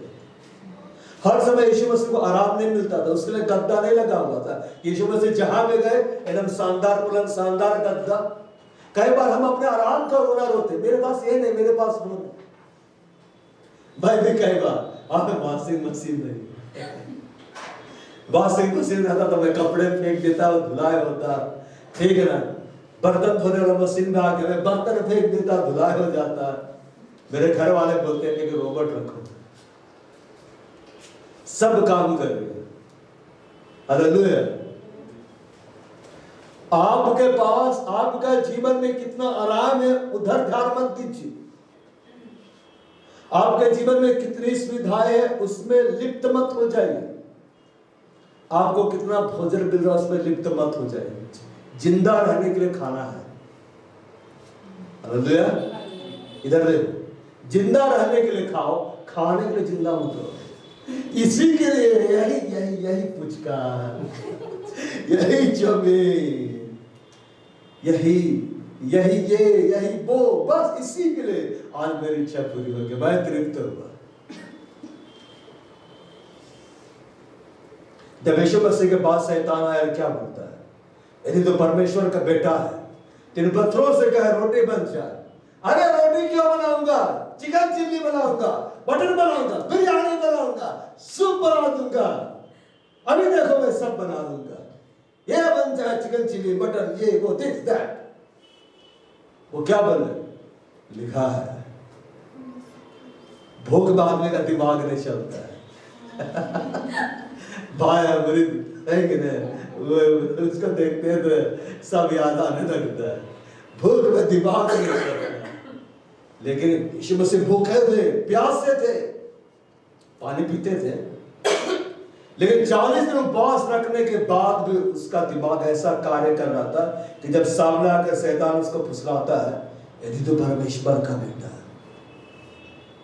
शैतान इसी रीति से आपको फुसलाया, अगर तू प्रभु की बेटी है, तेरी प्रार्थना का जवाब क्यों नहीं आ रहा है?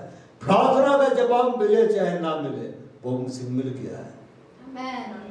अब्राहम को अपना बेटा, अब्राहम को इसहाक देने से पहले परमेश्वर ने किसको दिया? मैं अपने आप को देता हूं। ऐसे नहीं बोलता है अब्राहम, इसहाक तेरा ढाल है रे, बुढ़ापे में तेरा सहारा है, he is your very great reward. ऐसा नहीं बोलता है, बोलता है मत डर, तेरी ढाल, तेरा दिन बड़ा प्रतिफल मैं हूं।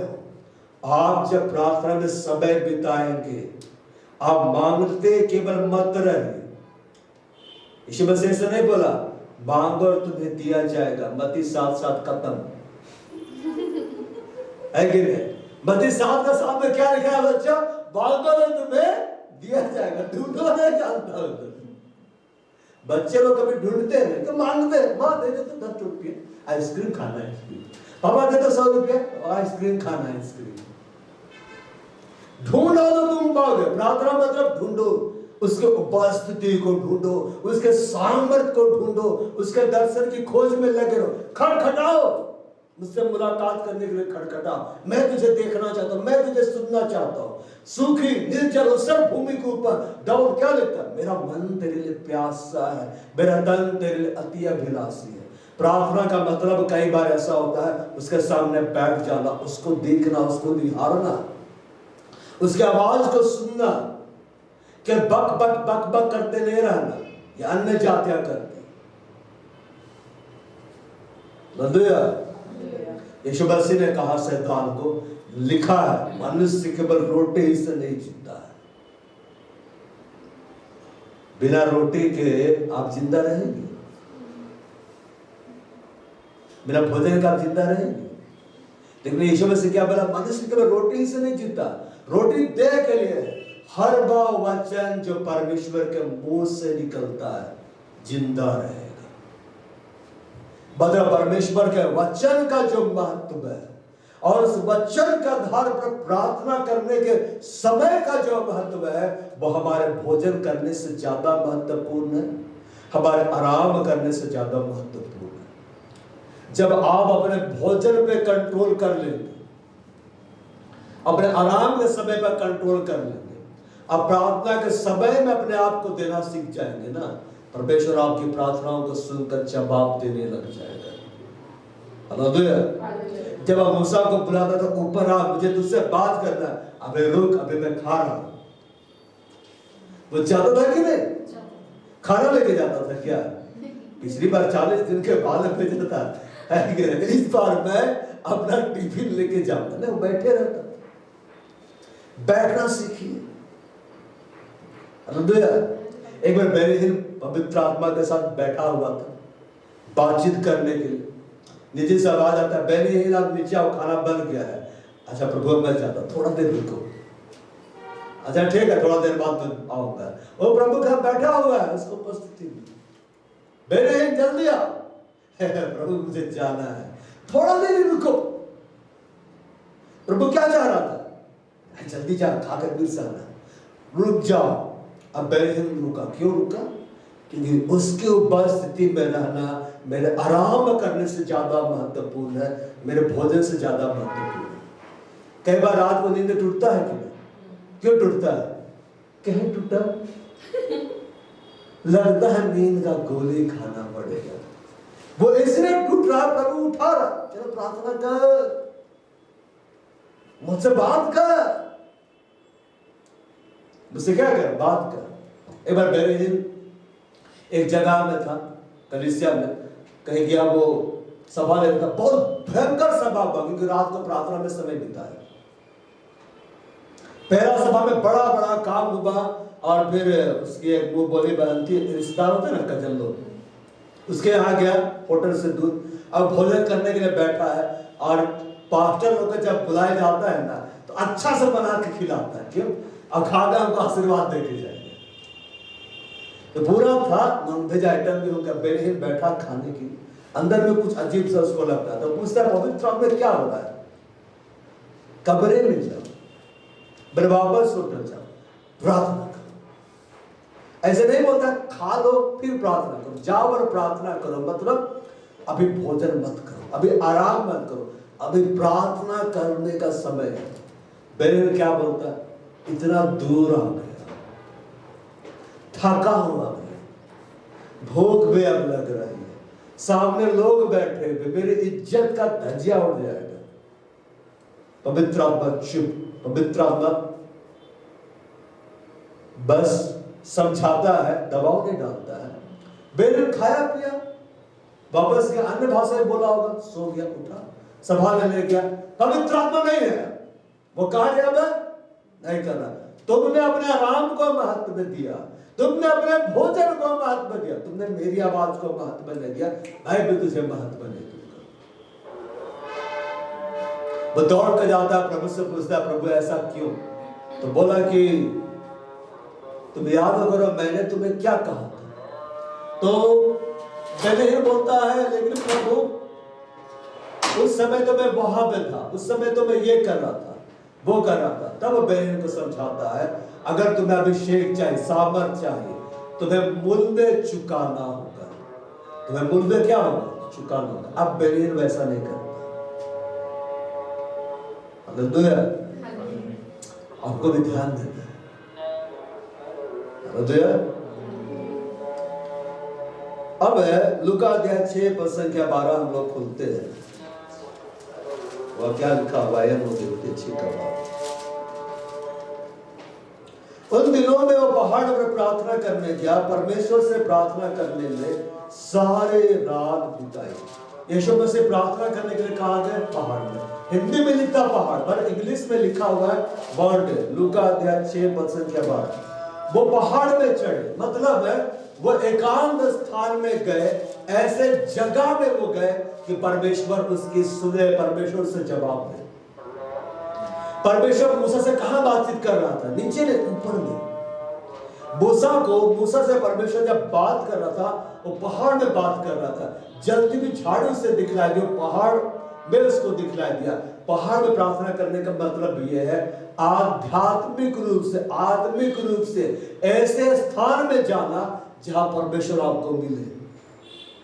आप अपने घर में हैं, अब घर में सब लोग बैठे हो, उसके सामने आप चलते फिरते प्रार्थना नहीं कर सकते। अपने बेडरूम में जाइए, दरवाजा बंद करिए, प्रार्थना करें।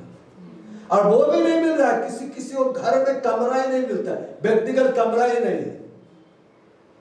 भाई बाथरूम में नहाने जाते हो, व्यक्तिगत हो जाता है कि नहीं? बंद करो, 2-3 घंटा नहा लो।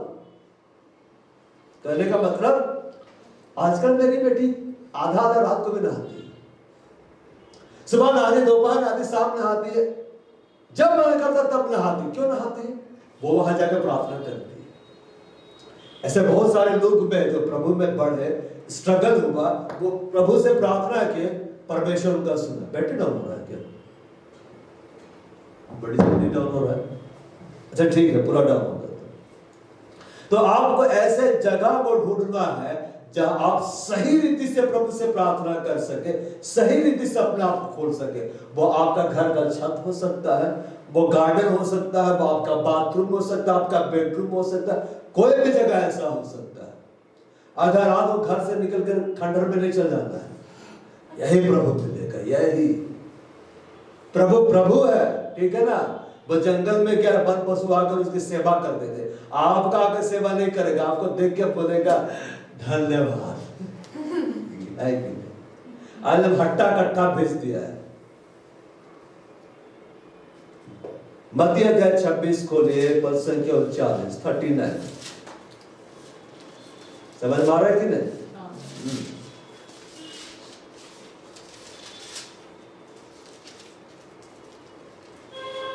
क्या बोलता है 39 से? फिर वह थोड़ा और आगे बढ़कर गेत्सेमनी की बात में प्रार्थना, मुंह के बल गिरा और यह प्रार्थना की, हे मेरे पिता, यदि हो सके तो कटोरा मुझसे टल जाए, तो अभी जैसा मैं चाहता हूं वैसा नहीं, परंतु जैसा तू चाहता है वैसा ही हो। यीशु मसीह किस तरह से प्रार्थना कर रहे थे यहाँ पे गेत्सेमनी की बाग में? अभी तक देखो, लेट के प्रार्थना कर रहे थे। मस्त, मैं तो बेटा हूं, मैं आराम से लेट के तकिया लगा के प्रार्थना करूंगा। घुटनों के बल कैसी प्रार्थना कर रहे थे? घुटनों के बल।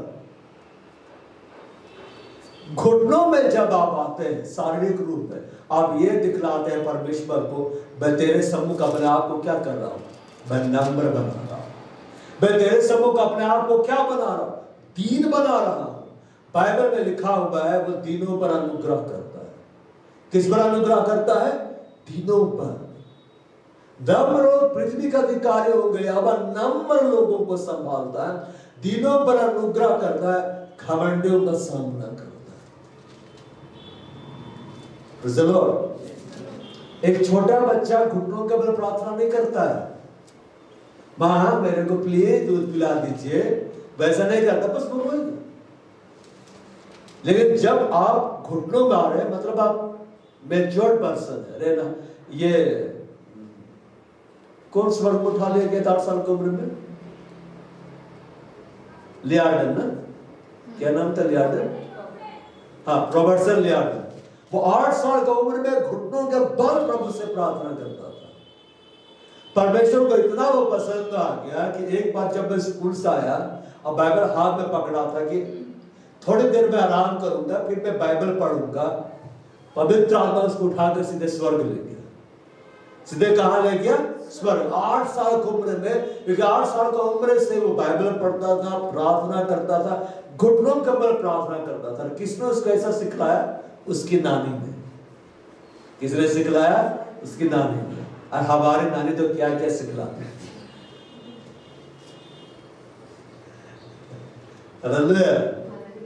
तो उसकी नानी इतनी तेज थी तो उसकी मां कितनी तेज होगी? उसकी नानी, उसकी मां ने यह सिखलाया कि जब तुम घुटनों का बल प्रार्थना करो और दर्द होने लगे तो थोड़ा सा और प्रार्थना कर लेना, मतलब अपना कैपेसिटी को बढ़ाना। और वो उसके बाद वैसे ही करते। अब पवित्र आत्मा उसको उठाकर स्वर्ग ले गया, और जब स्वर्ग में ले जाया गया तब यीशु मसीह बाहर में खड़ा था वेलकम करने के लिए। बोलता है ये वो दरवाजों में से एक है, उसका हाथ पकड़कर अंदर ले जाता है, पूरा स्वर्ग घुमाता है, स्वर्ग में उसके साथ खेलता है, वो तो बहुत हंसी मजाक करता है। हालेलुया। अपने साथ उसको विशेष जगह में बैठाता है जहां उसका लाइव वर्शिप चलता है, जब अब्राहम आकर डांस करता है, सब संत लोग आकर डांस कर करके उसकी आराधना करते, फिर उसके ऊपर हाथ रखकर उसको पवित्र आत्मा देता है, उसको स्वर्ग से पृथ्वी में भेज देता है, और बाकायदा वो उससे मिलने के लिए आया। और एक बार जब मिलने के लिए आया, उसमें कार्टून चैनल चल रहा था। हालेलुया। क्यों यीशु उससे मिलने के लिए आता था पता है? वो एक भक्त था। वो घुटनों का बल क्या करता था?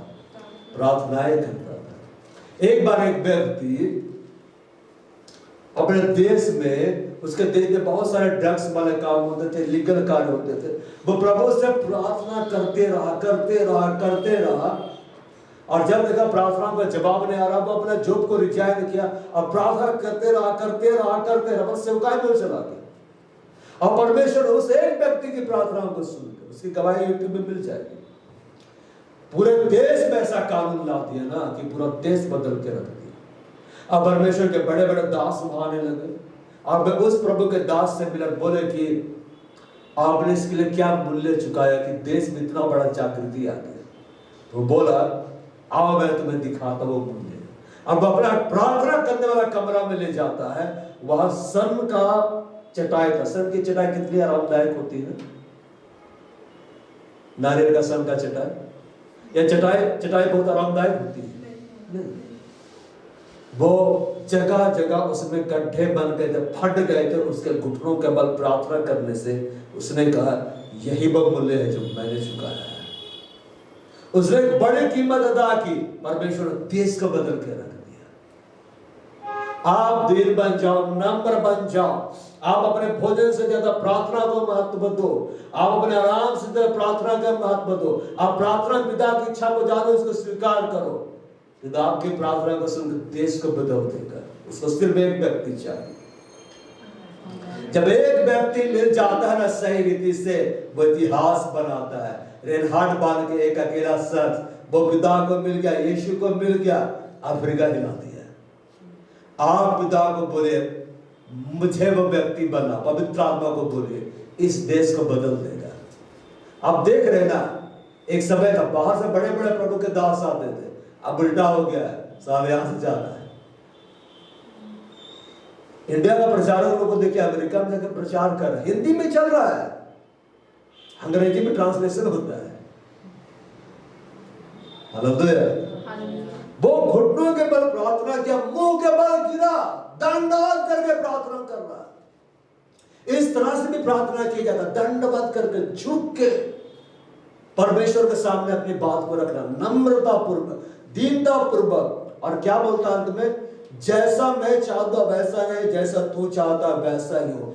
परमेश्वर से प्रार्थना में आप ये मत बतलाते रहिए आपकी इच्छा क्या, आप ये क्या चाहते हैं, आप ये पूछे तू क्या चाहता है, मेरे तेरी योजनाएं क्या है, तो वो बतलाएगा।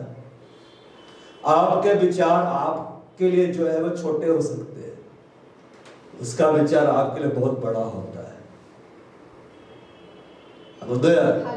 एक प्रभु का दास आया जब मैं जीसस को स्पिरिट और में था, हालेलुया, तो वो बतला रहा था, नाम भी उन लोगों का बहुत पता नहीं, राधे श्याम थे कि क्या था, ठीक है। तो प्रभु से प्रार्थना, उसका प्रार्थना उल्टा हो रहा था, है प्रभु देख ज्यादा लोगों को मत भेजना, 10-15 भेज दे, इतना काफी है। प्रभु 50 को भेज दिया, प्रभु 100 मत भेजना, प्रभु फिर 100 को भेज दिया, प्रभु 200-300 को मत भेजना, भेज दिया। उसका झोपड़ी में लोग अटता ही था, बाहर तक खड़ा, कुटिया है लेकिन बाहर तक। वो बोला मैं प्रभु को जितना बोलता था मत भेज मत भेज मत भेज, प्रभु और भेजता था और भेजता था और भेजता था। उसकी इच्छा थी लोग कम आए, पिता की इच्छा थी लोग ज्यादा आए। हमें अपनी इच्छा के आधार पर, उसकी इच्छा के आधार पर प्रार्थना करना। जब यीशु मसीह से चेलों ने कहा हमें प्रार्थना करना सिखला, तो यीशु ने क्या कहा, जैसे उसकी इच्छा स्वर्ग में पूरी होती है, कहां पूरी हो, पृथ्वी पर पूरी हो जाए। पृथ्वी में कहां पूरी हो, हमारे में। पृथ्वी की मिट्टी उठा के परमेश्वर ने किसको बनाया, आदम को बनाया, हिब्बा को बनाया, हम उससे निकले हैं। हमें वो सब कुछ पाया जाता जो मिट्टी में। हालेलुया। जो मिट्टी मुक्त आप उसको खाते हैं कि नहीं? इस बिल्डिंग को खाते दिखला, आप जो चेहरे में क्रीम लगाते खाते दिखला, हॉस्पिटल पहुंच जाएंगे। कपड़े को खाते दिखला, मिट्टी को नहीं खाना है, क्या बोले, बचपन सब मिट्टी खाता है, मिट्टी में चुपता वो खाना है। यीशु मसीह दंडवत किया, मुंह के बल गिरा, आप प्रार्थना किया। तो इस रीति से प्रार्थना करना है, घुटनों के बल भी प्रार्थना करें, दंडवत करते हुए प्रार्थना करें।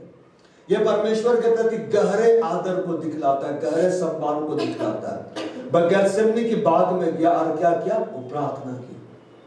वो निर्जन इलाके में गया, वो प्रार्थना किया। वो टापू पे अकेला था, वो प्रार्थना किया। वो पहाड़ में गया, क्या किया? वो प्रार्थना किया। अभी वो स्वर्ग में गया, क्या करना चाहता? घूम रहा वहां पे, टाइम भी नहीं हुआ है, थोड़ा मैं बहुत मार खाए थे नीचे, कुछ समय के बाद में जाकर खूब मारूंगा। वो प्रार्थना कर रहा है, वो महायाजक है। एकांत में गया प्रार्थना करने के लिए। मार्कुस 1:35 लिखा है, भोर को दिन निकलने से बहुत पहले वह उठकर निकला और एक जंगली स्थान में गया, वह प्रार्थना करने लगा। जंगली मतलब एकांत वाला स्थान, जहां लोग नहीं थे, जहां कोई उसको डिस्टर्ब करने वाला नहीं था। आपको ऐसा समय को तलाशना होगा अपने जीवन में। आपको ऐसे जगह को तलाशना होगा अपने जीवन में कि ऐसा कौन सा जगह है मेरे घर में, ऐसा कौन सा समय है मेरे पास कि उस समय में प्रार्थना करने के लिए जाओ, कोई भी मुझे डिस्टर्ब नहीं करेगा, कोई भी मेरे पास नहीं आएगा। और यीशु मसीह वैसा समय खोजते थे, वैसा जगह खोजते थे और एकांत में जाकर वो परमेश्वर से प्रार्थना करते थे। तो यीशु मसीह के जैसा प्रार्थना करने का मतलब ये एकांत में जाकर प्रार्थना करना, मतलब एकांत में जाकर अपने आप को जांचना, अपने आप को परखना, परमेश्वर की आवाज को सुनना, परमेश्वर के प्रति अपने आप को और प्यार करना। और ये एक भक्ति है, इसलिए परमेश्वर उसका सुन रहा था। ऐसा नहीं कि पहली बार आया परमेश्वर सब सुनने लगा, नहीं, वो अपने आप को साबित करता है। हर बार प्रार्थनाओं में परमेश्वर आपको जवाब नहीं देगा, लेकिन परमेश्वर आपको जवाब दे चाहे नहीं दे। जैसे कि आपके माता पिता आपको कुछ नहीं देंगे तो आप बदल देंगे, ये नहीं देता। आज से नया माँ, आज से मेरा नया बाप, आज से सब बदल देंगे। आप घर बदल सकते हैं, पड़ोसियों को बदल सकते हैं, माता पिता को नहीं बदल सकते। दे चाहे नहीं दे, आधार कार्ड में उसी का नाम है। अब ऐसे नहीं बोले नहीं उसका नाम मत डाल, क्यों? नहीं, मूड खराब, उसका नाम नहीं पकड़। बाय डिफॉल्ट वही है। तो परमेश्वर दे चाहे नहीं दे, वो मेरा परमेश्वर है। परमेश्वर मेरी सुने चाहे नहीं सुने, वो मेरा परमेश्वर है। मैं उससे प्रार्थना करता था, करता हूं, करता रहूंगा। उसकी इच्छा को मैं जानता हूं, जानूंगा, मैं चलता रहूंगा। मेरी इच्छा पूरी नहीं करे तो भी मैं उसकी इच्छा पर चलूंगा। यीशु मसीह ने कहा, मैं सर्वदा वही काम करता हूं जिससे मेरा पिता प्रसन्न होता है। भक्त का मतलब है उससे प्यार करने वाला, गहरा प्यार करने वाला। यीशु मसीह ने क्या कहा? यदि तुम परमेश्वर से प्रेम रखोगे तो उसकी आज्ञाओं को मानोगे, पढ़ोगे नहीं, मानोगे। जैसा मैं अपने पिता से प्रेम रखकर उसकी आज्ञाओं को मैं मानता, उसके प्रेम में मैं बना रहता। यीशु मसीह आज्ञाओं को मान के प्रेम में बना रहा। हमें बाइबल को पढ़ने वाला केवल नहीं बनना है, बाइबल के ऊपर चलने वाला बनना है। वह एकांत में प्रार्थना करने गया। प्रार्थना का मतलब सिर्फ मांगना नहीं, उसकी इच्छा को जानना, उसके साथ समय व्यतीत करना है। और किसके साथ ज्यादा समय व्यतीत करते हैं? जिससे आप ज्यादा प्यार करते हैं। अरे बहुत दिन के बाद अब बैठ रहे, बतिया रहे, जो बतिया रहे विषय जानते, लेकिन जिसको आप पसंद नहीं करते हैं 5 मिनट के अंदर भाग जाए।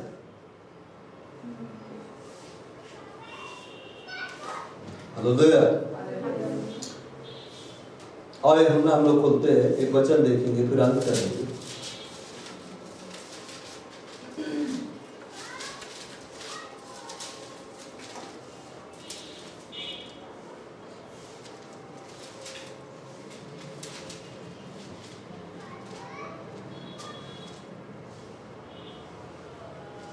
यहूदा अध्याय 14 पद संख्या 23 वैसे लिखा हुआ है,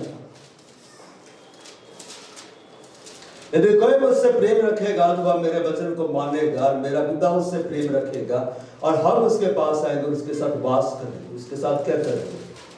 वास करेंगे।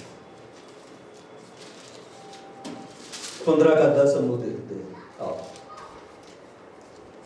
यदि तुम मेरी आज्ञाओं को मानोगे तो मेरे प्रेम में बने रहोगे। मतलब भक्ति में तुम क्या रहोगे? बने रहोगे। हम परमेश्वर की आज्ञाओं को मानने के द्वारा ही दिखलाते हैं हम उसको गहरा सम्मान दे रहे हैं, हम उसकी प्रति जो कर्तव्य है उसको हम पूरा कर रहे हैं, हम उसको लेकर गंभीर है और उसकी वचनों के ऊपर में जब हम चलते हैं, ये दिखलाते हैं हम तेरे प्रति सावधान है। यूहन्ना 15:10। और आगे लिखता है, और यदि तुम मेरी आज्ञाओं को मानोगे तो मेरे प्रेम में बने रहोगे, जैसा कि मैंने अपने पिता की आज्ञाओं को माना है। मैंने माना है, मैंने अपने पिता की आज्ञाओं को सावधानी से माना है, मैंने गंभीरता से माना है, मैंने उसकी आज्ञाओं को पूरा करने के लिए मैं अपनी जान देने के लिए भी मैं क्या हूं, तैयार हूं। लिखता है जैसा मैंने अपने पिता की आज्ञाओं को माना है और उसके प्रेम में बना रहा था। और जब हम इस रीति से परमेश्वर की आज्ञाओं को मानते हैं, एक सावधानी के साथ, एक गंभीरता के साथ, एक भय के साथ, तो हमारी प्रार्थनाओं का जवाब आए चाहे ना आए, हमारे पास कौन आता उसके बारे में बतलाता हूं। यूहन्ना 14 कहते हैं, यीशु ने उसको उत्तर दिया, यदि कोई मुझसे प्रेम रखेगा तो वह मेरे वचन को मानेगा, मेरा पिता उससे प्रेम रखेगा। पिता का प्रेम बढ़ जाता है। किसके लिए बढ़ जाता है? एक भक्त के लिए। और हम उसके पास आएंगे और उसके साथ वास करेंगे। और जब परमेश्वर आपके साथ वास करने के लिए लग जाता, आपके साथ रहने लग जाता है, आपको कुछ मिले चाहे नहीं मिले, आपको सब कुछ मिल जाता है, क्योंकि सब किसमें है? सब परमेश्वर में। इसलिए अब्राहम ने, जिसने परमेश्वर की आज्ञा को मानी, जो कि इसका भक्त ही था, परमेश्वर ने सबसे पहले इसहाक नहीं दिया। क्या बोला? मैं अपने आप को देता हूं, तेरी सबसे बड़ी डाल अब मैं हूं, तेरा सबसे बड़ा प्रतिफल अब मैं। हम भक्ति में जीवन बिताएंगे। बाइबल में लिखा हुआ है, देह की साधना से कम लाभ होता है, भक्ति सब बातों में लाभदायक है। इस समय के आने वाले जीवन की भी प्रतिज्ञा इसी के लिए है। हालेलुया। आइए खड़े हो जाए, प्रार्थना में जाए। Praise the Lord.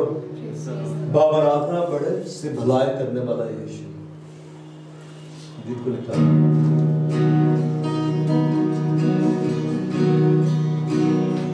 वर्ड में लिखा हुआ है,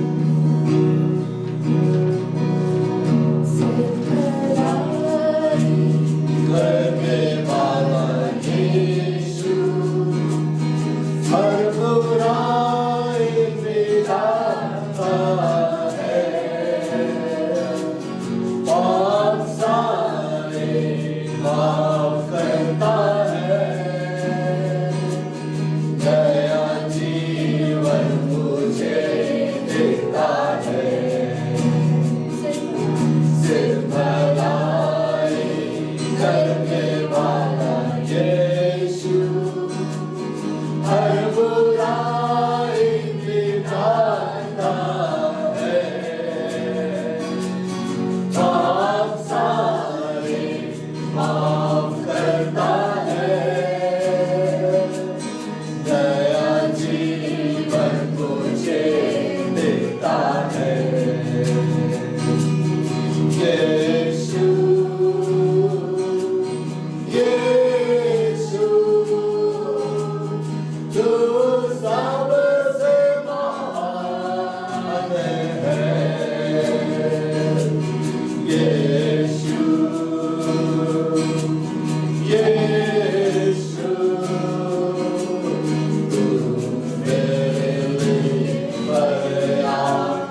यीशु मसीह बोले, प्रभु मुझे तेरे जैसा प्रार्थना करना सिखना, मुझे प्रार्थना सिखाने वाली आत्मा से भर दे, मैं प्रार्थना करने लग जाऊं।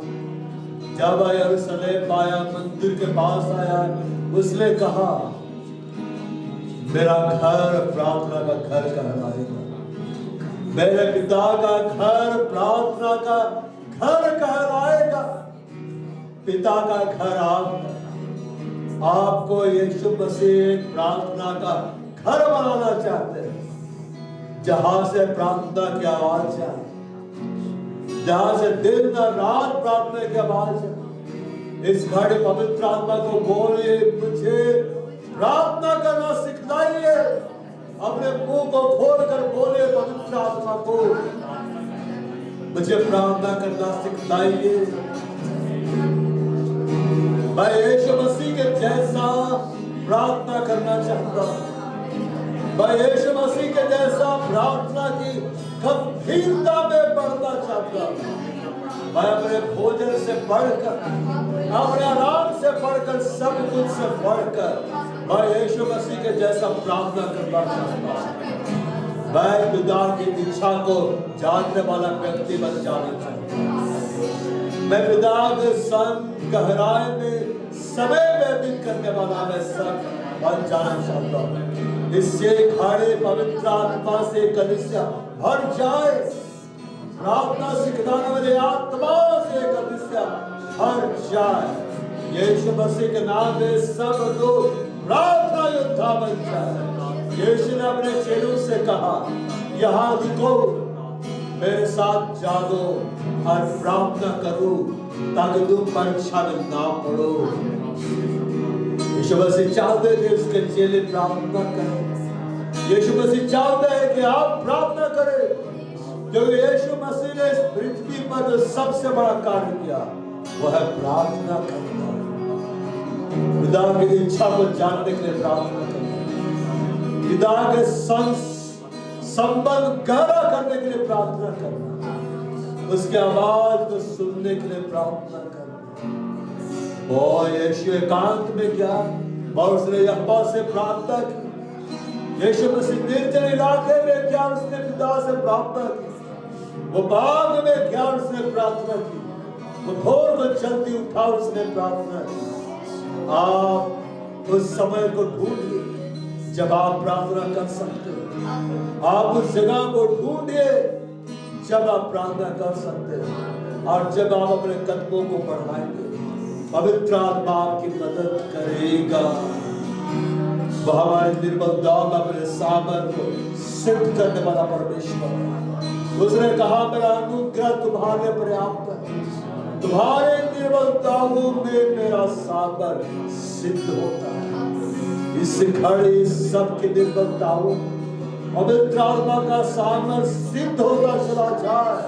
यीशु मसीह के नाम में पिता का अनुग्रह सबको करवाता चला जाए। यीशु मसीह के नाम में बड़ा भोरे वाला में संबड़ अंदर का होड़ में स्त्रीला ना बड़ेगा पूर्ण कंदर लाए रवा में से या बड़ेगा हो बड़ा में संबड़ का वास्त्र दो बड़ेगा पूर्ण कंदर लाए रवा स्त्रीला या बड़ेगा पूर्ण कंदर ए बड़ेगा हो बड़ा में स्त्रीला अंदर का होड़ में स्त्रीला शेर कंदर लाए रवा स्त्रीला दावड़ला हुबरला संबस्तुरला यादरला यरसम संबा दावड़ला हुबरला वास्त्रला यंदरला हुबरला वास्त्रला जेंगरला पूर्ण सुंदरला वेदोगडमसे देवरला वास्त्रला यरवतमसे नेपरला वस्त्रला वे संपर्क वस्त्रला हमरला पूर्वित्रला देवरला हुबरला पूर्ण वित्रला यावरला वास्त्रला य संपर्क वस्त्रला शाड़ वित्रला है तो वित्रला जमरला पूर्ण वित्रला है तो वित्रला देवरला पूर्ण वित्रला है तो वित्रला देवरला बादल संपर्क वित्रला हमरला वास्त्रला शिवरला पूर्ण पवित्र आत्मा का नाम है प्रार्थना सिखाने वाले आत्मा। और यीशु मसीह ने कहा, जब पवित्र आत्मा आएगा सारी बातें सिखाएगा, वो आपको प्रार्थना करना सिखाएगा। पवित्र आत्मा को बोलो, मुझे प्रार्थना करना सिखा, मुझे यीशु मसीह के जैसा प्रार्थना करना सिखा। मैं प्रार्थना में बढ़ना चाहता हूँ, मैं प्रार्थना करना चाहता हूँ, मैं आत्मा से प्रार्थना करना चाहता हूँ, बुद्धि से प्रार्थना करना चाहता हूँ। जैसा लिखा हुआ, मैं आत्मा से भी प्रार्थना करूंगा और बुद्धि से भी प्रार्थना करूंगा। ओह यस, परमेश्वर चाहता है आत्मा से भी प्रार्थना करो और बुद्धि से भी प्रार्थना करो। पवित्र आत्मा से मदद मांग के बोले, मेरी मदद कर, ताकि मैं आत्मा से भी प्रार्थना कर पाऊं और बुद्धि से भी प्रार्थना कर पाऊं। पवित्र आत्मा मदद करिए, इसका निश्चय पवित्र आत्मा आपकी मदद कर रहा है ताकि मैं आत्मा से प्रार्थना कर पाए, बुद्धि से प्रार्थना कर पाए। यीशु मसीह के नाम, यीशु मसीह के नाम में पवित्र आत्मा से सबको भर जाए और आत्मा से भर कर प्रार्थना करने वाले बन जाए, बुद्धि से भर कर प्रार्थना करने वाले बन जाए। परमेश्वर को बोलो, मैं प्रार्थना में समय दूंगा तुझे, मैं सुबह उठकर प्रार्थना में समय दूंगा, मैं दिन में समय निकालूंगा प्रार्थना करने के लिए, मैं रात में समय निकालूंगा प्रार्थना करने के लिए, मैं एकांत में जाऊंगा तुझसे प्रार्थना करने के लिए, ताकि मैं तुझे जानूं, ताकि मैं तुझे सुनूं, ताकि मैं तेरी उपस्थिति को और जाना पाऊं, ताकि मैं तेरे अभिषेक को, तेरी सामर्थ को और जाना पाऊं। बाइबल में लिखा है कि परमेश्वर और उसके दर्शन की खोज में लगे रहो, उसके सामर्थ की खोज में लगे रहो। जब तक वह निकट है उसको पुकारो, जब तक वह मेरे सपना उसकी खोज में लगे रहो। आपको परमेश्वर को ढूंढना, आपको घुटनों के बल परमेश्वर के पास जाकर प्रार्थना करनी, आपको परमेश्वर के वचनों को गंभीरता पूर्वक लेना है, मानना चलना है। जब आप इस रीति से भक्ति में जीवन बिताएंगे तो बाइबल में लिखा हुआ है कि देह की साधना से कम लाभ होता है, भक्ति सब बातों में लाभता है। पवित्र आत्मा को बोले, मुझे तेरा भक्त बना, मुझे भक्त बना दे यीशु, मुझे भक्त बना दे यीशु। शरीर की हर बातें हट जाए यीशु मसीह के नाम। पवित्र आत्मा का स्वभाव इस कलीसिया में दिखला दे यीशु मसीह के नाम। आए सब लोग यीशु मसीह के भक्त हो जाए, ये सब यहोवा के भक्त हो जाए। पवित्र आत्मा की मदद करे। ओ यस, यीशु मसीह ने कहा कि अब द्वार को बंद कर और अपने पिता से जो गुप्त में प्रार्थना कर, और जब तू ऐसा करेगा तेरा पिता जो गुप्त में तुझे देखता है तुझे प्रतिफल देगा। यीशु मसीह ने अपने देह के रहने के लिए मुझे सत्य से पुकार पुकार कर आंसू को बहाकर उससे जो उसको मृत्यु से बचा सकता था, प्रार्थना विनती के भक्ति के कारण उसकी सुनी। आपकी भक्ति के कारण परमेश्वर आपकी सुनी, आपकी आज्ञाकारिता के कारण परमेश्वर आपकी सुनी। इस खड़े पिता को बोले, मैं तेरी आज्ञाओं को मानूंगा, मैं तेरे लिए और गंभीर हूँ, मैं तेरी आज्ञाओं पर और चलना चलूंगा। पवित्र आत्मा बदल दृश्य खड़े, पवित्र आत्मा हर एक पर उतर आए, कब्जा करे। अब बाइबल में लिखा हुआ है, जो मुझे सामर्थ देता है उसमें होकर मैं सब कुछ कर सकता हूँ। आप प्रार्थना कर सकते हैं क्योंकि पवित्र आत्मा आपको सामर्थ दे रहा है। आप बाइबल पढ़कर समझ सकते हैं क्योंकि पवित्र आत्मा आपको समझ दे रहा है। आप परमेश्वर के वचनों पर चल सकते हैं क्योंकि पवित्र आत्मा आपको सामर्थ दे रहा है। यीशु मसीह ने कहा, जब पवित्र आत्मा तुम पर आएगा तब तुम सामर्थ पाओगे और यरूशलेम, यहूदिया, सामारिया, जगत का आखिरी छोड़कर तुम मेरे गवाह ठहरोगे। आपका प्रार्थना करना आपके लिए हथियार है, आपका प्रार्थना करना आपके लिए स्वर्ग को खोलता है, आपका प्रार्थना करना यीशु मसीह को कार्य करने के लिए आमंत्रित करता है।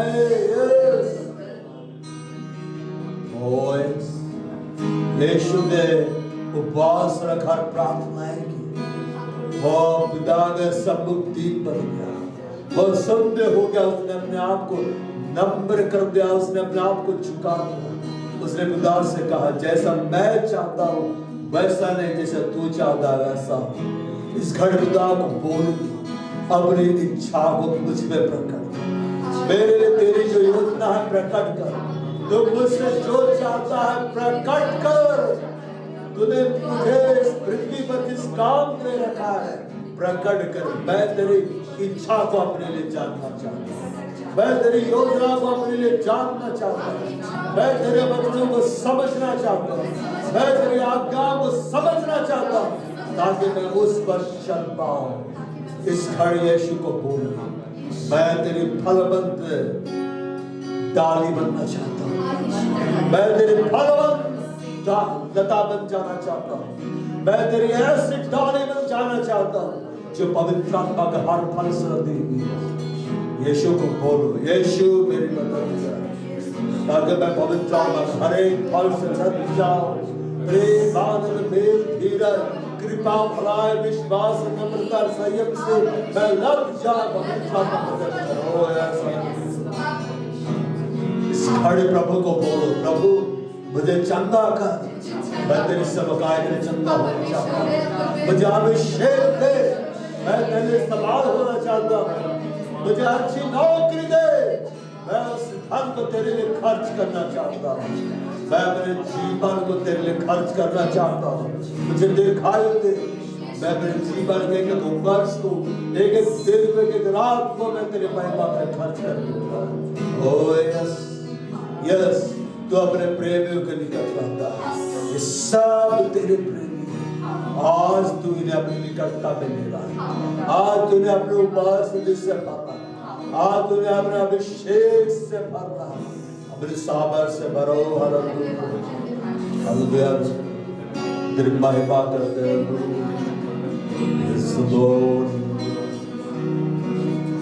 इस घड़े अगर आप यीशु मसीह को अब तक अपने उद्धारकर्ता के रूप में ग्रहण नहीं किए, तो ये समय है कि यीशु को अपने व्यक्तिगत उद्धारकर्ता के रूप में ग्रहण करना है। यीशु मसीह को ग्रहण करने का मतलब ये है, ये स्वीकार करना है कि वो आपके लिए इस पृथ्वी पर आया, वो मारा गया, गाड़ा गया, जिलाया गया, उसके लहू के द्वारा आपको पापों से क्षमा मिली, उसके कोड़े कि मार खाए जाने से आप चंगे हुए। यीशु ने कहा मैं इसलिए आया हूं कि तुम जीवन को पाओ, बहुतायत का जीवन को पाओ। अगर आपने अभी तक यीशु मसीह को अपना जीवन नहीं दिया है और आप उसे अपना जीवन देना चाहते हैं, तो आप इस प्रार्थना को मेरे पीछे बोल सकते हैं। यीशु मसीह,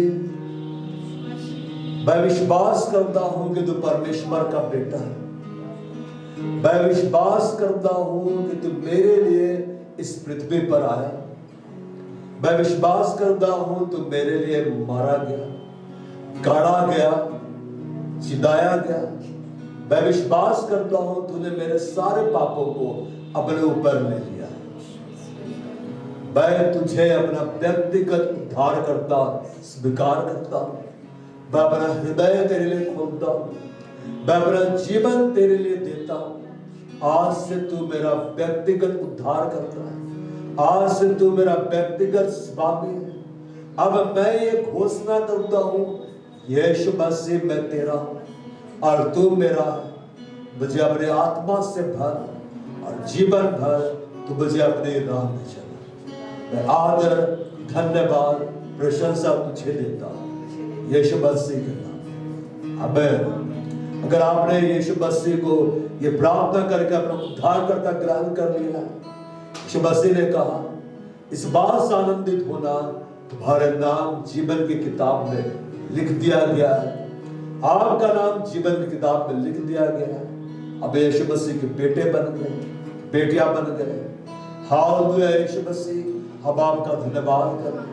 इस घड़े, इस कलीसिया को अपने आत्मा से तू भरता चला जा, अपने अभिषेक से भरता चला जा, अपने सामर्थ से भरता चला जा। यीशु मसीह के नाम में सब लोग एक प्रार्थना योद्धा बन जाए, एक अग्निमय प्रार्थना योद्धा बन जाए, एक सामर्थी प्रार्थना योद्धा बन जाए, जिसके प्रार्थनाओं के द्वारा खुदा आपकी इच्छाएं और आपकी योजनाएं इस पृथ्वी में और इस कलीसिया में, इन सब के जीवन में, इनके परिवारों में, घरानों में पूरी होने पाए। आदर, महिमा, धन्यवाद, प्रशंसा खुदा तुझे देते यीशु मसीह के नाम। आमीन। और हमारे प्रभु यीशु क्रिस्त का अनुग्रह, परमेश्वर पिता का प्रेम और पवित्र आत्मा की सहभागिता हम सबों के साथ सदा सर्वदा प्रभु यीशु मसीह के गुप्त आत्मा में। आमीन।